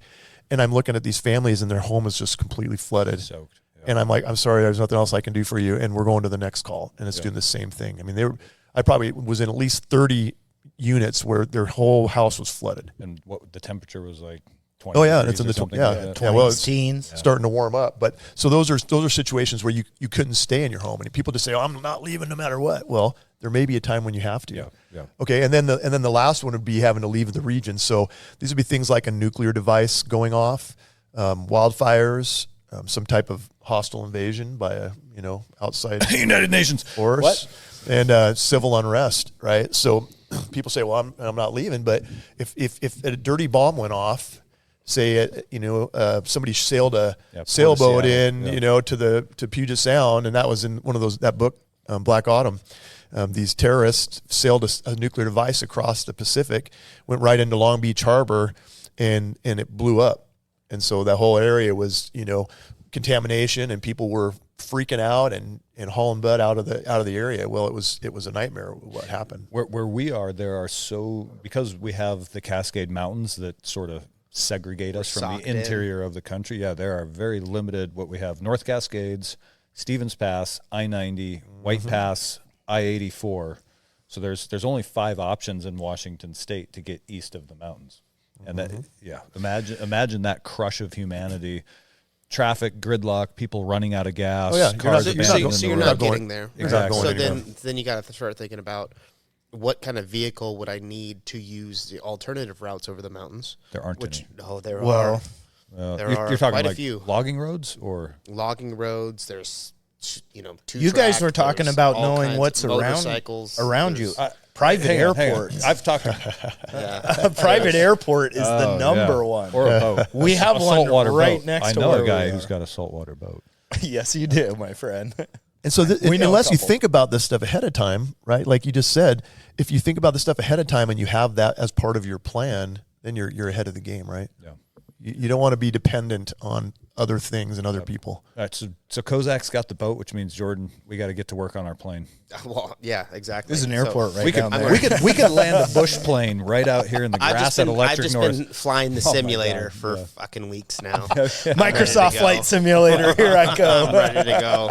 The But yeah, Barefoot Bandit. But think about it. You're building your team, recruit a pilot, Yeah. right? Find somebody. Hey, anybody know a pilot? Yeah. We gotta- It's we on gotta- both of our like short-term goal lists to get private pilot's license. Oh yeah.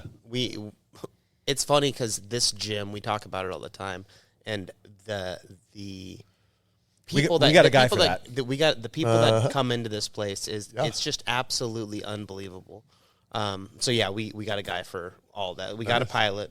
I think there's a couple doctors. One doctor they actually Shaman, no big deal. yeah, we got a shaman, a doctor that was exported, or however you want to call it, but Deported. Deported, same difference, right? To Canada, I know, right? because they need more doctors up there because the way their healthcare system's set up. I mean, we got it all, so it's just hopefully we start putting that together and start utilizing that because. Well, I'd encourage everybody out there listening, build a group, build a team. And so and we talked about that earlier a little bit too, was prepare for your family. So we're talking about all that, but also too, like getting to know the people in your neighborhood. So part of the area study, right? And I handed you guys that one flyer. It's called Map Your Neighborhood. Yep. Well, this is a program that they made locally here and Washington State Emergency Management. But there's all kinds of ways to do that. But basically, this one here gives you the steps to go around and you get to know your neighbors. You talk to them, figure out who they are, what kind of skills they got. You tell them, hey, and it could be as simple as this, right? You make a little flyer and you put it on people's doorknobs, or in their mailboxes. Hey, my name's Brent, and I'm concerned about disasters and natural emergencies, and I want to be a resource to my neighbors, and I have some skills, and I'd like to get to know you. If you're interested in being a part of our group, you can call it a neighborhood association, you call it a block watch, do whatever you want, right? I like militia. Neighborhood protection team, but you can do it in a non-scary way, Yeah, right? yeah. And just because somebody's not like-minded as you, that doesn't matter. You still want to make friends with those people. Like I have a couple neighbors who are They still have stuff we want to take on a different side of the political spectrum as me, but guess what? I maintain a friendly relationship with them. I don't give away all of my personal beliefs necessarily, but I want to know who they are, and they're helpful people, and then they've done things for me that when I've had needs, Because you think, okay, I got this plan, I'm going to barricade off these streets and turn my neighborhood into with roadblocks. But guess what? If you get people in that little neighborhood area that aren't on board with you, it's going to be difficult. They're going to question your authority. They're not going to want to let you do that. Not only that, but are you going to man the roadblock 24/7? Is exactly right. Okay, so if you build those relationships ahead of time and know the people in your neighborhood, if somebody's a jerk, well, guess what? You have that written down. This guy's an asshole, right? So no, I know that now he could be a problem down the road. Sorry, Bill, you're not coming in. Yeah. I don't know, Todd. Yeah, you've been. Come from Margot.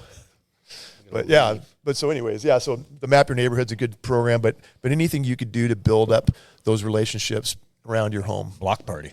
Yeah. Well, strength in numbers is. Well, yeah. That's the key. Yep. And think about this. So the earthquake hits. The police can't get into your area. You can't get out of the area.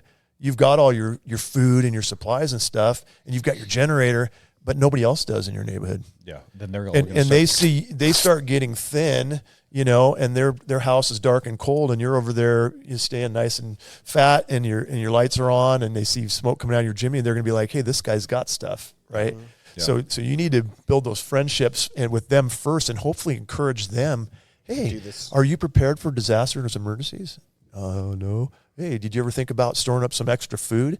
Right, if you could get your neighbors all around you prepared, now you've just built a little bubble of people you don't have to worry about and that can help you and you can help them too. So. I feel like, too, we're also in a weird time where it's like you have polar opposites. You have people that are either thinking about this, thinking that the world kind of seems complex and chaotic at the moment, and this is something we should be planning for.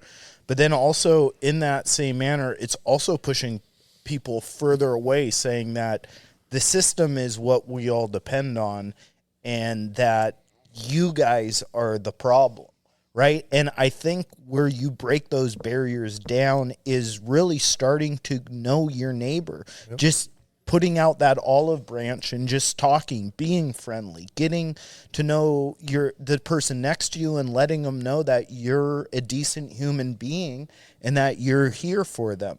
I mean, it doesn't mean you have to go and remodel their kitchen, but you can. But you're there just. I mean, just a simple hello can change the way someone views you. Well, build a horseshoe course. Have them invite them over for some horseshoes. Yeah, yeah. Well, we had a windstorm here last year, and a bunch of trees fell, and I heard all these chainsaws up behind me in the neighborhood. So I got in my Gator and I got my chainsaws and some tools, and I drove up there, and people had their driveways blocked. Hey, can I give you a hand? They're like, who are you? I'm your neighbor. I live over here. Oh, nice to meet you. I'm Joe. Hey, Joe. Help him clear his driveway. And now, and I did that for 3 or 4 different people. And then my friend who's part of the neighborhood goes, yeah, they were talking about you at the homeowners association meeting. And I go, yeah. And he goes, I'll talk about what a great guy you are, and you're over here helping. Well, now you've built some capital, you've built some trust there. And if you have a need or your family has a need, guess what? Can I borrow some sugar? Honey? Yeah, but no, you try to do what you can. Be smart. We gotta be smart about things. Yeah. Go ahead, Jordan.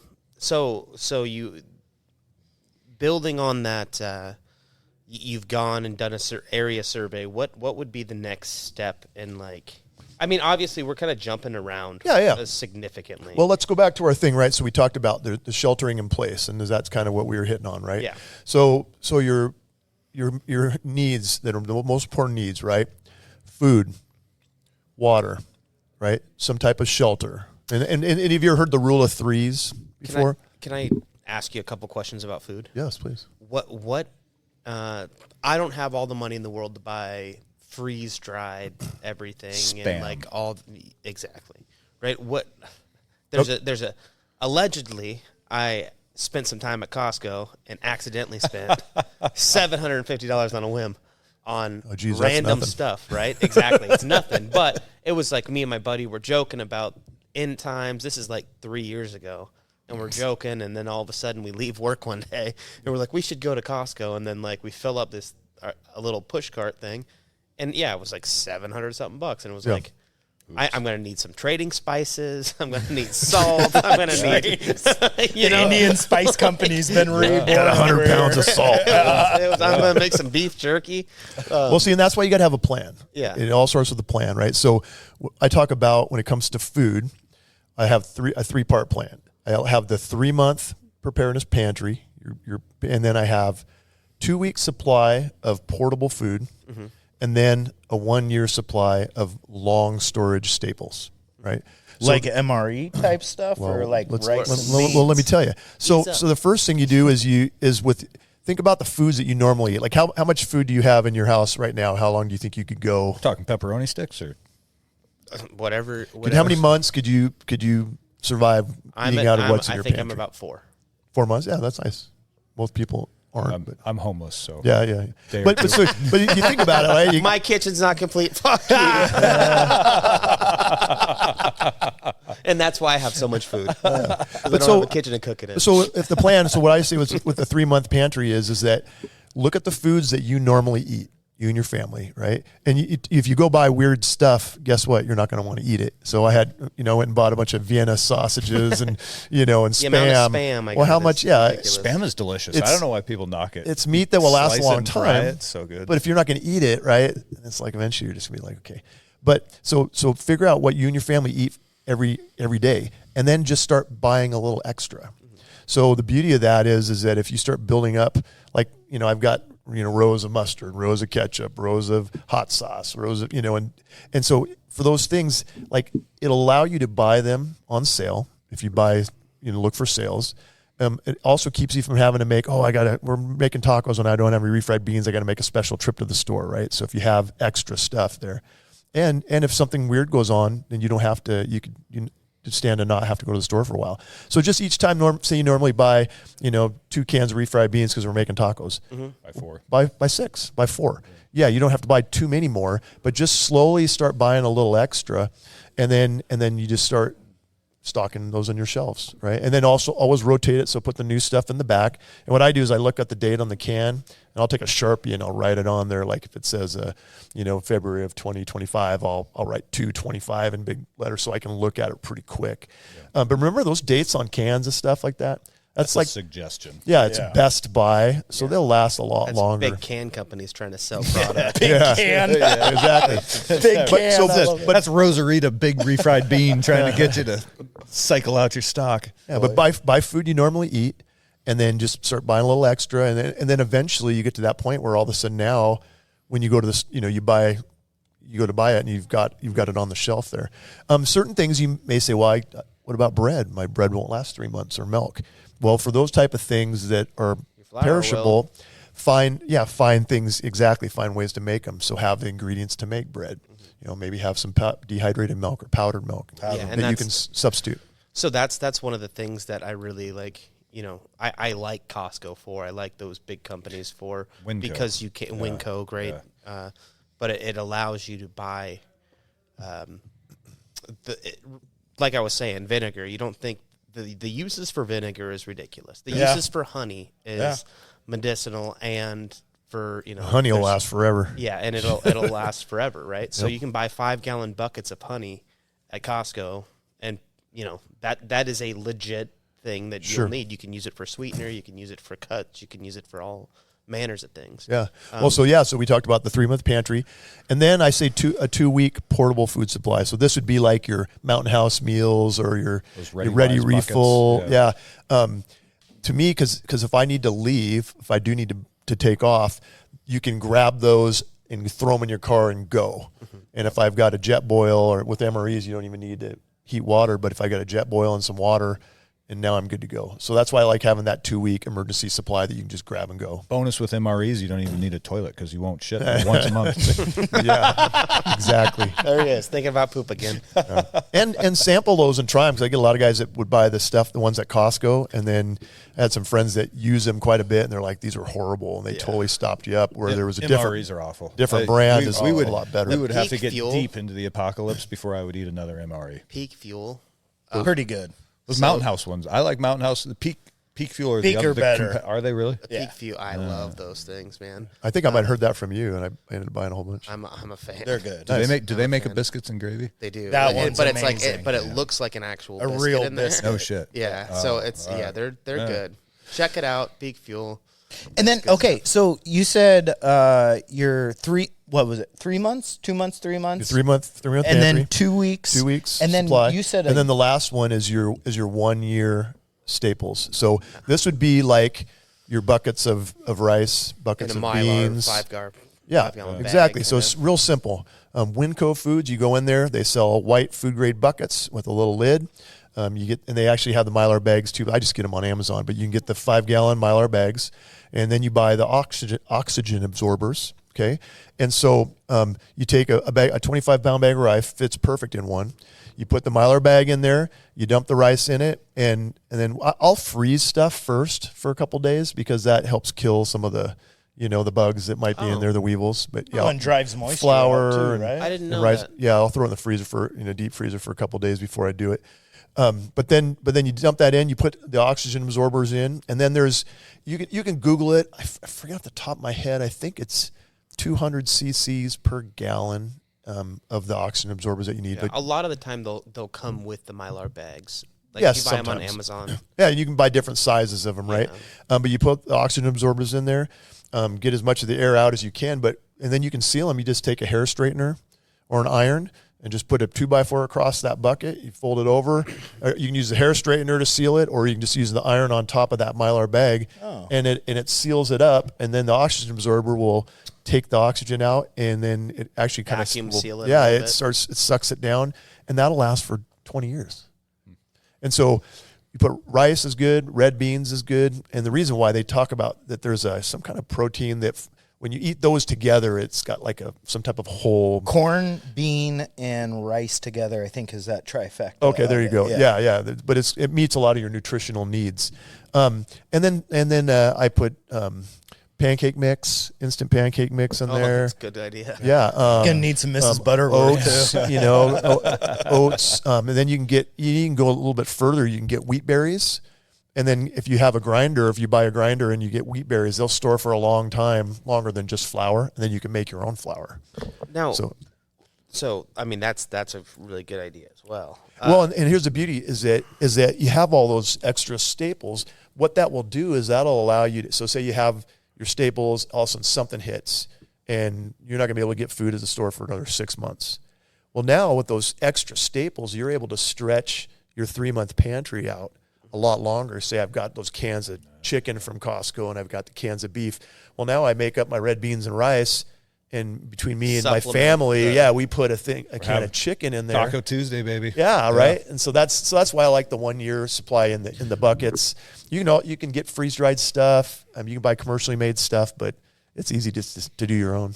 That's a good point, because I have the 2 week go kind of thing, and I have the 3 month kind of thing of food, but I don't really have a solid 1 year staple of things. And I think, I don't know, I heard a thing a long time ago. You got a couple horses, right? Yeah. Yeah. Jordan, well, that's where I was going. Jordan's got 200 pounds worth of meat dogs. But that's what I heard a long time ago. A guy was talking about the apocalypse, and he's like, if it happens, the only thing I'm doing is I'm stocking 22 bullets, because the amount of dogs and cats that are going to be running wild. But it makes you think, it's like, if something really did happen, the protein thing is something that would bug me a lot, because it's like, yes, rice and bean and corn is nice to have, but I like meat and fats and stuff like that. Well, you have chickens, right? So yes, you I have chickens, and then you start going down the rabbit hole. I got 2 turkeys that need to die. The rabbit hole, rabbits. Rabbits, yeah, exactly. That's actually that. Well, and then that's kind of like the tier 3 for us on food supply is being able to produce your own food. Yes, right. Like everybody should be doing some type of gardening right now. Yes. And people are like, oh, well, I'll just store these seeds, and then when the shit hits the fan, I'll pull these out. And 3 Guess months what? later, It's hard to grow stuff, man. It's hard to grow stuff. And me and my wife did a big garden this year, and we're digging these potatoes out of the ground. And I'm like, if people looked at us, they go, why don't you go to Costco and buy a bag for $10, and you're spending all these hours digging? But we're trying to learn how to do it. Yeah. It's hard. It takes a while to become a green. And my wife's awesome. She's been canning stuff. We had a meal the other day. We had pork from our pigs. The spaghetti, the sauce on the spaghetti was canned tomatoes my wife had done. They made with our eggs. They made egg noodles, and the salad was lettuce from our garden. And it was like, this is almost everything from our own yard. That's awesome. Which is pretty cool. That is my dream, to have a big party, and have people bring things that they have grown or killed or whatever. That's cool, yeah. And have like a Thanksgiving kind of feast. Yeah, but people say, well, I just live in a neighborhood. I don't have room. That's baloney, man. We got guys in our group that they've got just a little deck off the back of their split level house, and they're growing potatoes in bags, and they're growing beans on poles and stuff, and you can grow stuff. Yeah, I built like a little Small vertical areas. potato box last summer, and it actually grew a shitload of little. They're tiny. They're like little. You could throw them in a little skillet sized. Yeah. Mexican nachos, dude. Yeah. I'll give a quick side note. You said you had your own tomato sauce from your tomatoes. Okay, so this is the first year I ever did it, where we had way too many tomatoes this year, and I canned way too much tomato sauce. But the green tomatoes, if you pickle those and can them, they are better than any pickle you will ever have in your life. And it goes on like hot dogs, like a chutney or something. Nice. Green tomatoes pickled from your own garden is life-changing. Which brings me back to vinegar. Pickled carrots and pickled green beans and stuff like that, which goes into like, now you have like barter. You know what I mean? So if you have like things like coffee, whiskey, pickled vegetables in jars and stuff. Now you have Fucking a little insulin. yeah. Fucking meth. Ooh, That's speaking of things you can make yourself. Green thumbs and stuff. Okay, so we kind of beat gardening to death. I want to talk a little bit about communication because that's another big one. And ham radio is so, like, people think of radios as like this big advanced technology, and it's really very basic and pretty easy if you take, I don't know, 12, 24 hours worth of actual study time to kind of figure it out for yourself.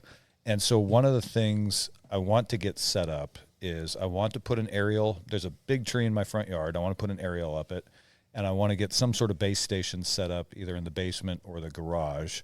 And so my first question to you is, how powerful, like, is 25 watt transmitter, is that enough for a base station? Do you go higher than that? What is your recommendation for a transmit power on a base station? Well, it's like everything else, right? You got to think of threat model and use case. Mm-hmm. So what are you trying to do? Who are you trying to talk to? Are you trying to hit repeaters, or are you trying to talk simplex? So you understand the difference between the... Yes. Okay. So I want to be able to explain hit it, please. Okay. So two-way radios, right? The way they operate is they're either going radio to radio, right? So you got a transmitter and a receiver. So a receiver, everybody knows a receiver is just like your regular old radio. Transmitter is where you can actually talk into it, okay? So if you're talking radio to radio, then you're very limited in your range that you get. But the way that you talk a long ways is by using repeaters. Right. So we're talking VHF, UHF. So GMRS or FRS, you don't need a license. Well, you need a license for GMRS, but it's just pay $35 and you get the license. You don't have to study for it. Right. But by using repeaters, it's just like the police or the fire. They have these towers or up on top of a mountain. And so your radio talks to that tower, and then it gets rebroadcast out in a big direction. On a plus or negative 5 hertz usually, right? Or 6, depending on if you're what you're at, but 0.6. But so for you got to decide who I want to talk to. So for me, I'll give you my example. I want to talk to the guys in my group, my mutual assistance group. So we're Snohomish County. So between the Cultus Mountain GMRS repeater and the Tiger Mountain GMRS repeater, I can talk to people up in Blaine. I've talked to people in Blaine. I've talked to people down in Black Diamond and Spanaway and down that far south. Yeah, that's off just hitting those repeaters. And so for you, it depends on how far. I've done that on a regular 5 watt handheld. I can talk to those. But it's hit and miss, it seems like. So I have at times been able to hit Tiger Mountain with a 5 watt handheld. Sure. But depending on atmospherics, you don't know where you're standing. Exactly. Trees. Exactly. Terrain, so you're like, hey, I want to make it. I want to know a lot more. Like so 25 watts, not bad. That's not bad. And then it's all about having a good antenna, the right antenna, and then getting it some elevation because it's line of sight. So if your antenna can see the other antenna, then it's going to be better. So is it a bad move to put an antenna in like a thick fir tree that has a bunch of branches? No, as long as it gets okay. above them, right? That's okay. Yeah, stuff blocking it, but yeah, no, I mean it's.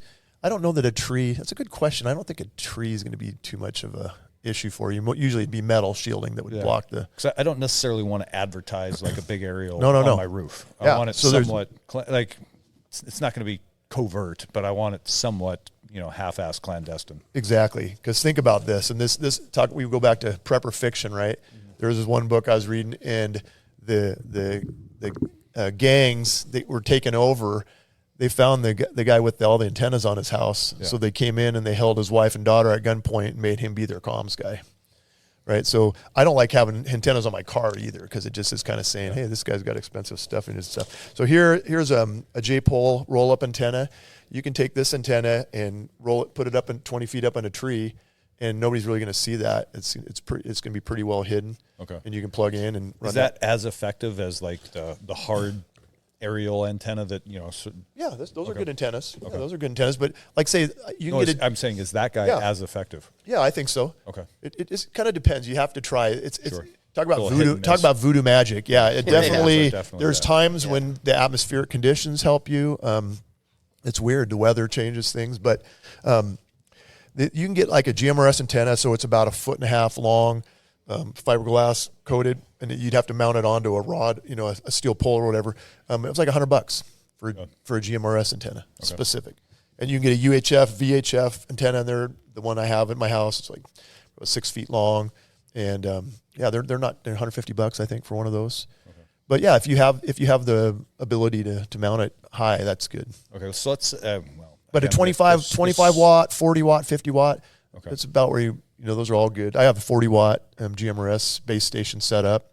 Yeah. And it gets out real good. I was about to ask if it would work simplex around Snohomish County, but I guess, again, we're back to atmospherics, terrain, tree cover, brush, you know what I mean? Yep, it's all line of sight, right? So they say, this radio will go 30 miles, right? That's if you're standing on a mountain. On water. Yeah, exactly, right? And so you're not going to get far simplex radio. You really got to learn to use repeaters. Okay.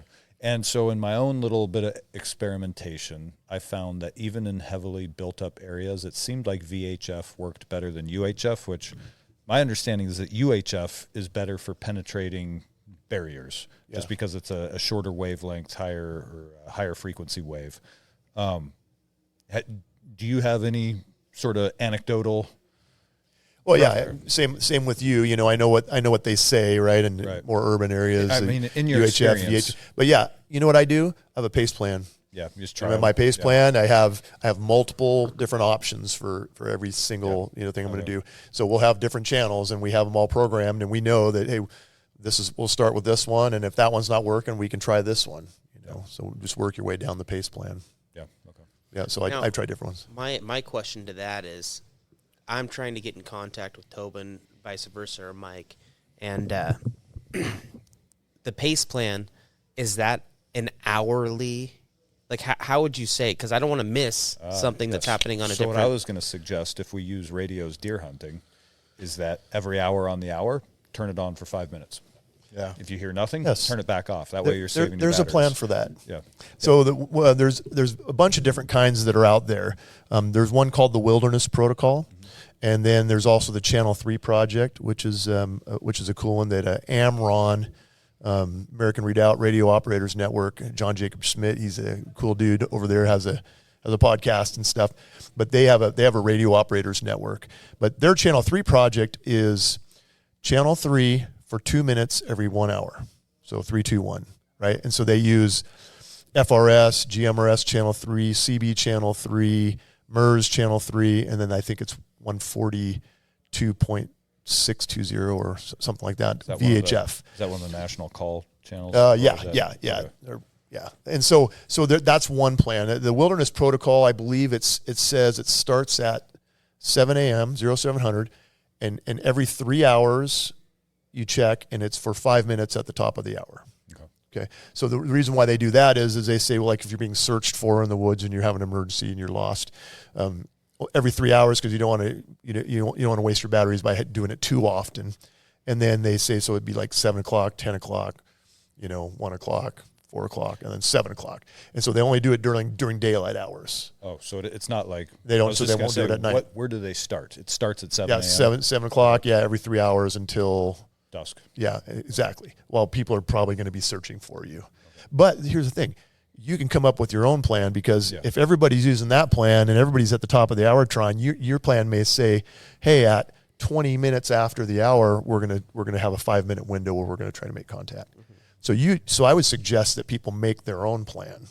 I see. So nobody else knows your plan. Yeah. And and you're doing it in an off time rather than right after the hour, which most people are going to, published plans already have that. Yeah. Does that make sense? Yes. Yeah. Yes. Yeah. So yes, you're right on track. They do have those, and so that's something to consider and move forward to. Well, yeah, because you got to think about there's different scenarios, right? In comms, right? You got cell phones, you got the ISPs, and you got power, right? So if the cell phones are down, but the ISPs are still up and the power is still up, well, then you can communicate with other means, right? You can send emails, you can use text, apps like Signal and stuff like that. If the ISPs are down and the cell phone's down, but you still have power, well, at least you can charge your stuff and you can run radios, with the power. But then if the power's down as well, then now you got to think things start getting do you keep sketchy. a couple car batteries? Okay, so I use the EcoFlow brand. Oh, yeah. Okay. Battery generator, solar generator. And so this is another part of of your preps would be have some source of power and electricity. So what do you have at your house that if the power goes out, you're worried about? The freezer and the fridge. Freezer in the fridge, right? Yeah. And so what I do is with these batteries, they're lithium iron phosphate batteries, and they have a built-in solar charge controller and inverter. So you can plug in 120 volt onto them. You can plug in USBs into them, and they will charge directly from solar panels. So you don't need it. The charge controller is built right in. Oh, that's great. So you have a giant power bank? Yeah, I have, and I have a small one, and then I have 3 bigger ones. And Okay. They're like the size of a desktop computer from the ones Yeah. I've seen. There's like different sizes. 6,000. They got like the Jackery brand, and there's different Yeah. brands. But the beauty of those is that you've got quiet power. Yes. Right? Yeah. Because Oh, if yeah. you have a generator running, guess who knows you have a generator running? Everybody within earshot. Everybody yeah. knows. Everyone. Okay. But at night, do you want to have a generator sitting running at your house if you're sleeping? Yeah, just to run the freezer. It'd be don't nice to wanna have a hear- battery. My heated So- blanket needs So it. yeah, so if you figure out what your size constraints, I got a bunch of freezers and stuff. So when the power was out here recently, I set that up, I hooked it up, and I plugged it into the wall. But I plugged all my fridge and freezers into that, and then when I ran my generator, I have a switch to where I can run the generator, and it powers all my stuff in the house. So I would run that for a while, and it would make sure the battery was charged. Then I'd shut that down, and then everything ran off the battery. And so, they would last for hours and hours. And then when you need to charge it again, you just flip the generator on for a little bit, and it charges the batteries back up. Yep. So it's kind of nice to have that quiet power. Yep. And it's portable. And that's actually what Greg and I have talked about doing out at the river property is a pad-mounted generator that charges a battery bank on a low limit, start circuit. Because you can get Property out in Idaho. Yeah. Yakima County. Because that's important to have multiple sources. You need to be able to charge your radios, right? And so solar panels are good options for being able to do that. There's Well, I was going to say in Western Washington, half the year, yes. Sometimes, right? Yeah. But between But some's better It's than none. definitely good to Yes. have it in the repertoire. yeah, and so you have your solar, you have a generator, and you have extra backup fuel. What's another generator that everybody has in their driveway? Spin bike. Is your car. vehicle, right? You can charge your battery banks off of your vehicle with Yeah. the 12 volt. So yeah, those charge with 120 volt. You can plug them into the wall. You can use solar, or you can plug them into a 12 volt in your vehicle. It's kind of cool. That's interesting. I'd need to. What do you think a setup like that ends up running? Well, $1,200 for the Yeah, they're flow. not cheap. Yeah, No. if you want a decent one, you spend $1,000, but that's not one that's going to power your whole house type of stuff. Like I say, it's all you got to size it for what you're trying to do. Yeah. Yeah, the necessities, obviously. But everything, just like we talk about, is tiered. It's like, okay, if it's a disaster for a week, well, gas generator gets you by. If it's a disaster for a month, well, maybe gas and solar. Well, if it's a disaster for a year, everyone's going to be scrambling and Chainsaw the neighbor's house down and burn it. yeah, right. But then it's like, so everything kind of seems like it's everything's tiered. It's built off one thing, then built off another. And when one fails, you go to the next. When that fails, you go to the next. Your pace plan. Yeah. We really need to get on that. We will establish the group, establish the pace plans, and I think that's a big part of this whole thing is, like you said, going around and introducing yourself to your neighbors, creating that group. Yeah. A lot of people don't have that, and even the people who have it, who are taking it for granted, and haven't set up the proper, it's challenging to find like-minded people, and to find like-minded people that you can trust, right? And so that's why it's important now when things are good is to build that. And so that's why when people come to a training class at Training Northwest, they meet good people, and you exchange phone numbers with guys, and you stay in contact with people. It's good. It's good to know. So there's also groups that you can join, like American Contingency. You got to kind of be careful out there because you don't want to. Half of those members are FBI agents. Yeah, I was gonna say. Yeah. but like American Contingency is a good group. But there's also things you can do like CERT training, so Community Emergency Response Team. It's I'm a certified trainer. I can actually certify trainers and certify people in cert. But it's actually put on by FEMA, has built the program. But it's emergency training for disaster response for average citizens. So you can go to a class, local fire departments put them on, and you can meet people that way. So there's lots of good ways. But when you see people that are like-minded, start talking to people about their preparations and start building a group of trusted people that you can count on. It's important. I like it. Brings me right back to what I really want to talk about, the border. What are you guys' thoughts? Huh? The border? The South. Oh, the border. Is there a border? Not Well, the sort of. Yeah, a little bit last I heard is the Texas Guard, they were stopping, they cut off the Eagle Pass area, Yeah. and there was the Border Patrol was coming in and cutting their razor wire, and the Texas governor stopped them from doing that, but then the Supreme Court said no, they can cut it. Right.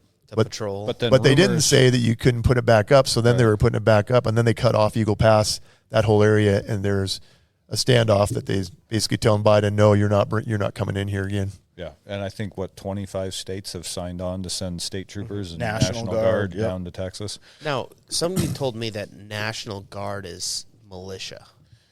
It's gray area because a lot of people interpret the Second Amendment to mean the state maintains the militia. A lot of people interpret the Second Amendment to mean that the citizens are the militia. And there is no clear definition, I don't think. Yeah. I'll stick with the latter. Yes. Well, I think the key thing that was interesting was Abbott basically told the federal government that you guys aren't protecting us from invasion. And part of the Constitution is that the federal government, their job was to protect our country from being invaded, and if they weren't doing their job, that's why they were justified in doing what they're doing. Yeah. Well, it's interesting too if they go to federalize the National Guard. It's been done in the past under extreme circumstances, but if the National Guard abides by federal jurisdiction, plus you have the backing of so many states, so you're starting to become at a standoff point or a Fort Sumter, in my opinion, like the Civil War. And hang on a minute. Why did Abbott wait 3 years to do this? Here's where we can open the conspiracy can of worms. Is why did it take 3 years to figure? Why in an election year is he creating a standoff? Maybe because he has It's a little convenient. Yeah, but also you're getting more people, like, in this time where, I don't know, maybe it feels like you have more momentum to do it now.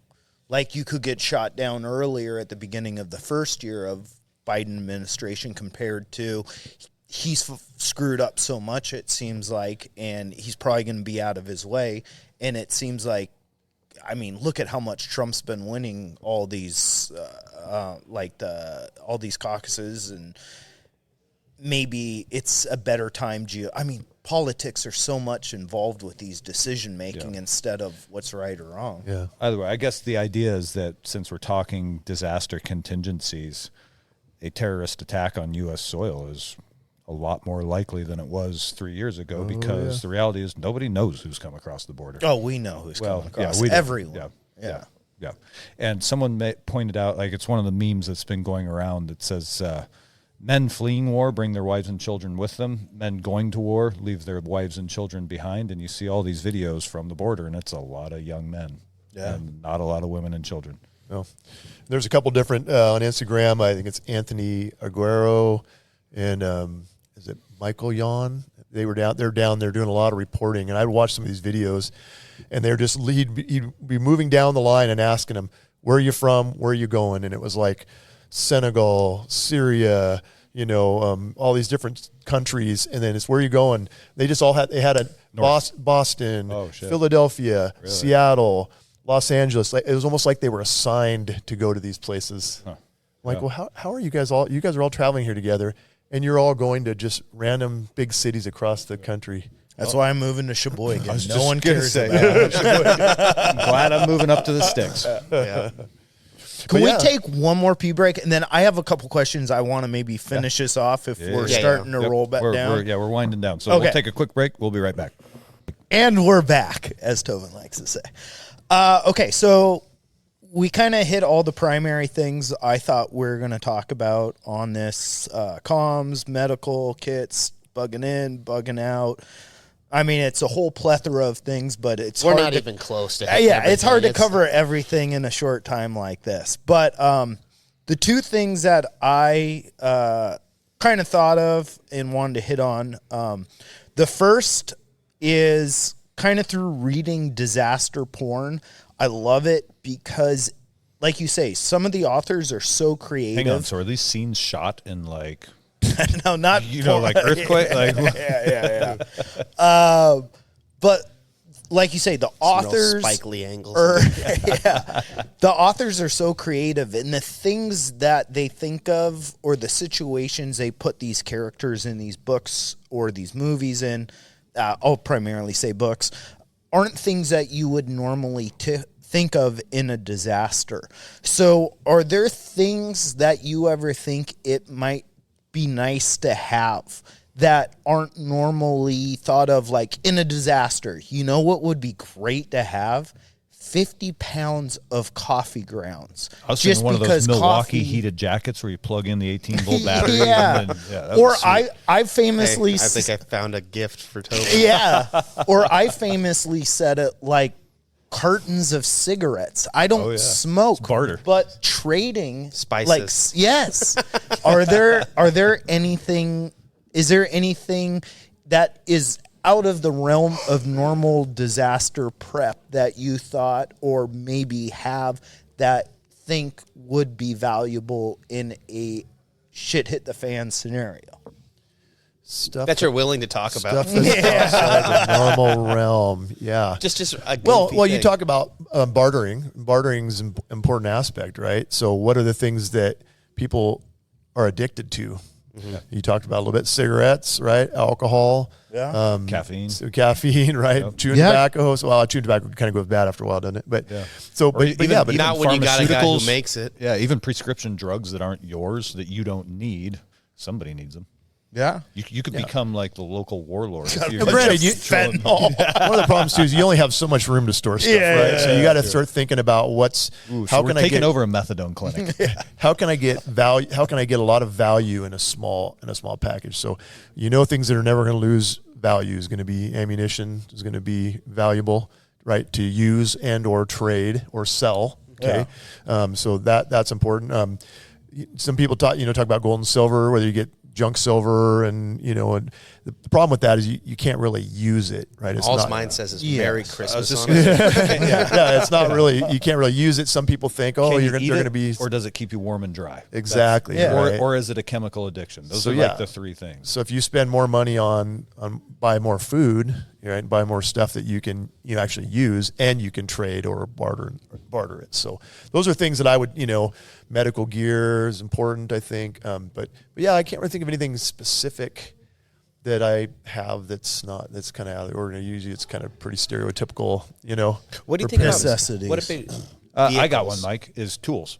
Like handyman type. Yeah. Ooh, that's a good one. Have a chainsaw. Or even like a sewing machine. And so, you know what I mean? Yep. Just I don't love saying this, but there are some dogs? antique shops around here that have like the pump pedal. amazing. Yes, there's tools Like a that, Singer sewing machine. Well, that a has pedal, Singer sewing machine, or just tools for like axes or the shavers or for wood shaving, planer, or like all the things that grinder.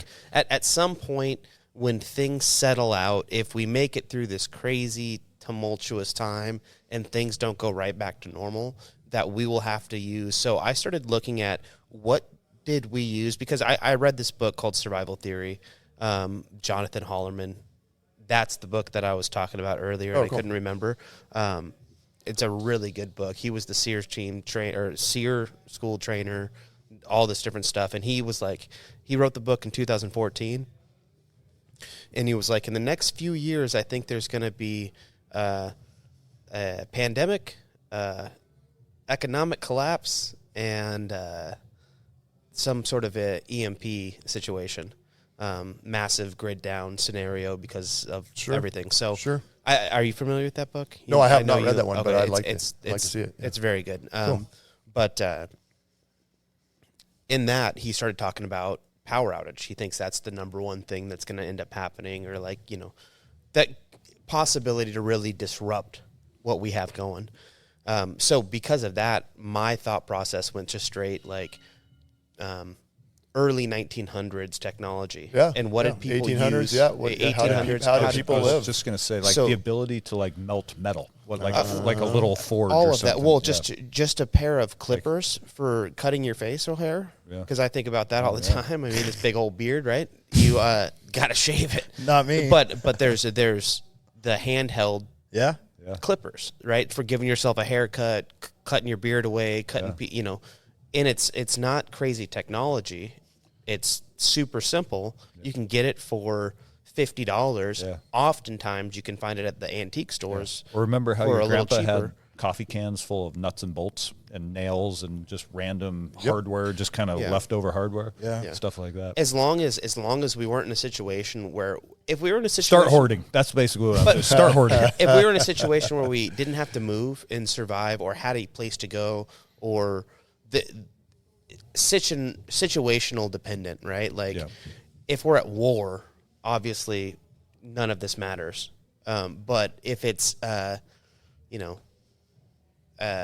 we don't have the luxury of modern technology with power and all that. There's a lot of things like that you can go to a thrift store or antique shop that you can get for dollars. So it's worth having certain things that aren't, That's a good one. I like that. older technology. Yeah. And I don't know. Well, that's where the whole, I'm beating a dead horse, but the PACE plan, that's where it comes in when you look at all these different things that you do in a normal needs that you have. What are your options if you don't have your primary need? So if you're going to be, so like you talked about tools, every man should have a good chainsaw and know how to run it, right? A generator. I actually bought like a hand crank fuel pump that I could use. So if I needed to stick it into a tank somewhere and transfer fuel out of a big tank into my cans or something like that. That's a good one. The other one I always think about this is kids' clothing and shoes, because my kids grow so fucking fast. Yeah, boots. They will, exactly. Boots for us too. How long does a pair of boots last you? A year or two? And then with kids, it's even less because they grow out of it and they wear on it hard. And so, like, to keep a family clothed is, you might have to head to Goodwill and buy some outsized stuff just to kind of have it around. Sure. Yeah. Well, and that too comes in for, talk about having a 3-day bag for everybody in your family, right? That bag that's going to be sitting there and ready to go. Well, you're not going to put your nice clothes in there. You're going to get something inexpensive, and But you still need it to be durable and last, right? Yeah. You don't want to get stuff that's but it crap, doesn't and have to be the that's where- fanciest style or Exactly. or Yeah, fashion. as long as it Yeah. fits. Fashion. Well, and that's where going to the Goodwill, you're going to find good quality stuff at a cheap price, and it might be a decade old. You'd or be whatever, amazed how many of, like, again, Jen's friends, like, they'll buy their kids new clothes, and then 6 months later they send them all to Goodwill and just buy them more clothes, and it's like, what? These are all. Why are we? Yeah, But they then wore all it that- 4 times. Yeah, all this stuff is sitting at Goodwill for pennies. Mm-hmm. Yeah. Okay, then my second question, having you here, we kind of talk about it, is a little bit of the warrior spirit. And I think mental fortitude gets lost in this conversation or in this idea. And you're a man of faith, and I feel that you can have faith or develop faith through, or grit. I kind of feel the two They're similar. very similar. And so how do you, like, for a real situation, say it is the apocalypse, what types of things, what do you think adds to creating a stronger will, a stronger sense of being? Like we were saying earlier, if medicine does stop, people are going to die. Loved ones are going to die. You're going to have hard situations. You're going to be going through the thick and the thin of life. Fucking question of the night. I like it. What do you think really helps create resilience mentally, emotionally, to put yourself to endure these types of situations? That's a great question. Thanks, Appreciate buddy. that. Yeah. No, That's why we keep them around. For me, one of the things I talk about on my podcast and when I talk to people is that the ultimate preparation is that what are you going to do? What's going to happen to you when you die? And so for me personally, I have a relationship with Jesus Christ. I'm a Christian, And I believe that when I die, I'm going to be in heaven with God because I'm going to have forgiveness of sins. So for me personally, I have this strong confidence that, life is great, but even when I die, things are still going to be great for me. And so I'm not afraid of death in a way that, oh no, I have to do, if I die, it's all lost. Like this life is not the only thing for me. And it's also cool too, is that, I believe in the Bible. And so if you read the Bible and you're familiar with the book of Revelation, it talks about all the stuff that's going to happen, right? And so we think about these things that are, we'd say, oh, this could happen or that could happen. Well, it actually predicts that over half of the world's population by the end of it will be dead, will die.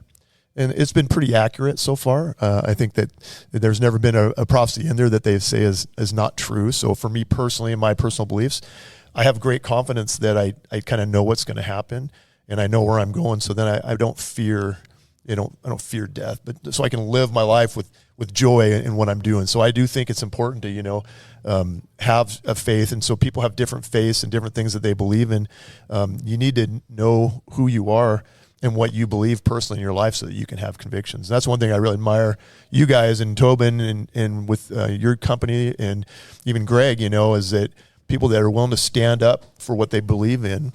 And even if there's pain in that, I lost my job. I was fired from the fire department for not taking the forced test, medical procedure. And I was like, it was a tough thing, but I knew that, hey, I'm gonna make this stand. I could have probably faked it, I'm sure there's probably people that faked cars. Every NFL player, you know what I mean? But it wasn't about Except just Travis Kelce getting that job, right? It was about making something that's right or wrong. Yeah. And so I think unless you have a personal conviction and a personal creed and that you believe in, that's something higher than yourselves, right? Something that's bigger than you. It probably would be hard. And you think too, right? When stuff gets bad, people think about what people would do. I mean, even when things are good, people will do bad things. But can you imagine somebody not being able to feed their kids? Yeah. And you would do anything. Yes. I always say, look at Black Friday. People get trampled for a cheap TV. So exactly. Imagine if the grocery stores were getting thin. Yeah. If people will, and granted, it's not on purpose, but they still will trample each other. Yeah, people in America would fight over vegetables. Yeah. Amazing. But yeah, and so it's interesting too. As I believe that the charity is a good thing in the right way. Like I'm not going to give a guy on the street corner $5 so that he can go buy more fentanyl. Yeah. But even when things get bad, like I have a plan to be able to give charity out to people when things go bad. Like I have buckets that are. This is like a variety of stuff that I can give somebody that's in need. Like if I saw somebody that came by and they had a family and and they were good people and I wanted to help them, hey, take this, but go. You can't stay here, but here's something to help you get to your next destination. I think there's a little rice, a little beans, some pancake mix in there. Like having charity, I think is important too. And a lot of I hate to stop what you're saying because I 100% agree with everything. I'm very, very, very feel in line with you. When it comes down to that, a lot of those books that you talk about where the guy has supplies, a family comes by and he goes, okay, well, I could give this to you, but then somebody else will come knocking because they see me giving this, or this family is going to stick around and they're going to come back when it's used. What do you think about that? Deal with it when it happens. It's hard. Yeah, it's hard. Everybody's going to have to live with themselves and have their own conscience, right? Mm-hmm. And so, is surviving. What's more important to you, your personal creed and doing what's right in your heart, or just surviving, right? And I say for me, I believe that when I die is eternal life, and so, I would not love my life so much that I'm going to shrink back from death. And so that's where everybody has to have their own judgment on that, right? Like, do I hoard my supplies? And you get near, like, I remember my son actually one time, it made me really sad, but we were talking and he was like, we got kind of a fight, and he was having a hard time. We were kind of butting heads.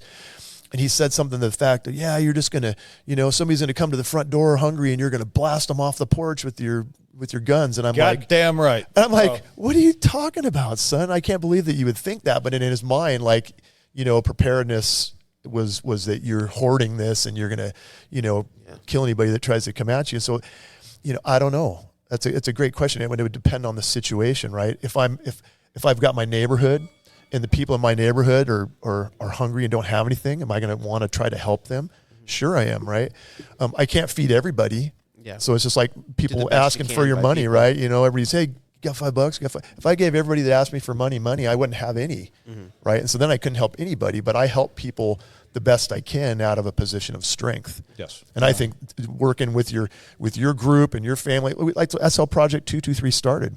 At our church, I told my pastor, hey, what would happen if there wasn't any food on the shelves and everybody showed up at the church and we're hungry, we don't have anything? He's like, I don't know. I said, let's start a class and let's teach people to be prepared in their own homes. Give a man a fish, or teach a man to fish. Teach a man to fish, right? And so if they're strong in their own homes, now we can come together as a group and help our community, right? And so that's why I think it's important. That's why I like teaching preparedness stuff and working with our guys. We do training. I spend hours and hours and hours prepping training for our guys, and it's because I want them to be strong and prepared, because then together we're all going to be strong and prepared. So yeah, and Mike, to hit on, kind of go back to what you were asking Brent about, I do think that being spiritually centered is what I call it. Regardless of whether you're Christian, Muslim, Jewish, I'm like, Greg and I are in the woo, is what I would describe it as, to find that place, because just like Brent said, the worst case scenario is already inevitable. Yeah, find your peace. So what the fuck are as this authoritarian presence grows, what am I afraid of? Yeah. Because my death is inevitable. So what am I trying to avoid here? I'm trying to live on my terms. And if I can't live on my terms, it's already a foregone conclusion that I have to die. So what am I worried about? But I believe what, the power that comes from a religion or whatever belief you have, it allows you to live in that, and giving and having the power to say, I don't need to hoard. I can help still. And I'm willing to help still, because I know where that puts me. Well, so maybe the best closing statement here is to say that Project223.com, Brent's organization, he is teaching people to fish before it's too late. Yeah. You have right now, everybody hearing this has time to learn to fish, so that you don't have to go begging for a fish when the time comes. Yep. Yeah, I love that. It's beautiful. Yeah. And remember, if you fail to plan, you plan to fail. There it is. Good night, everybody.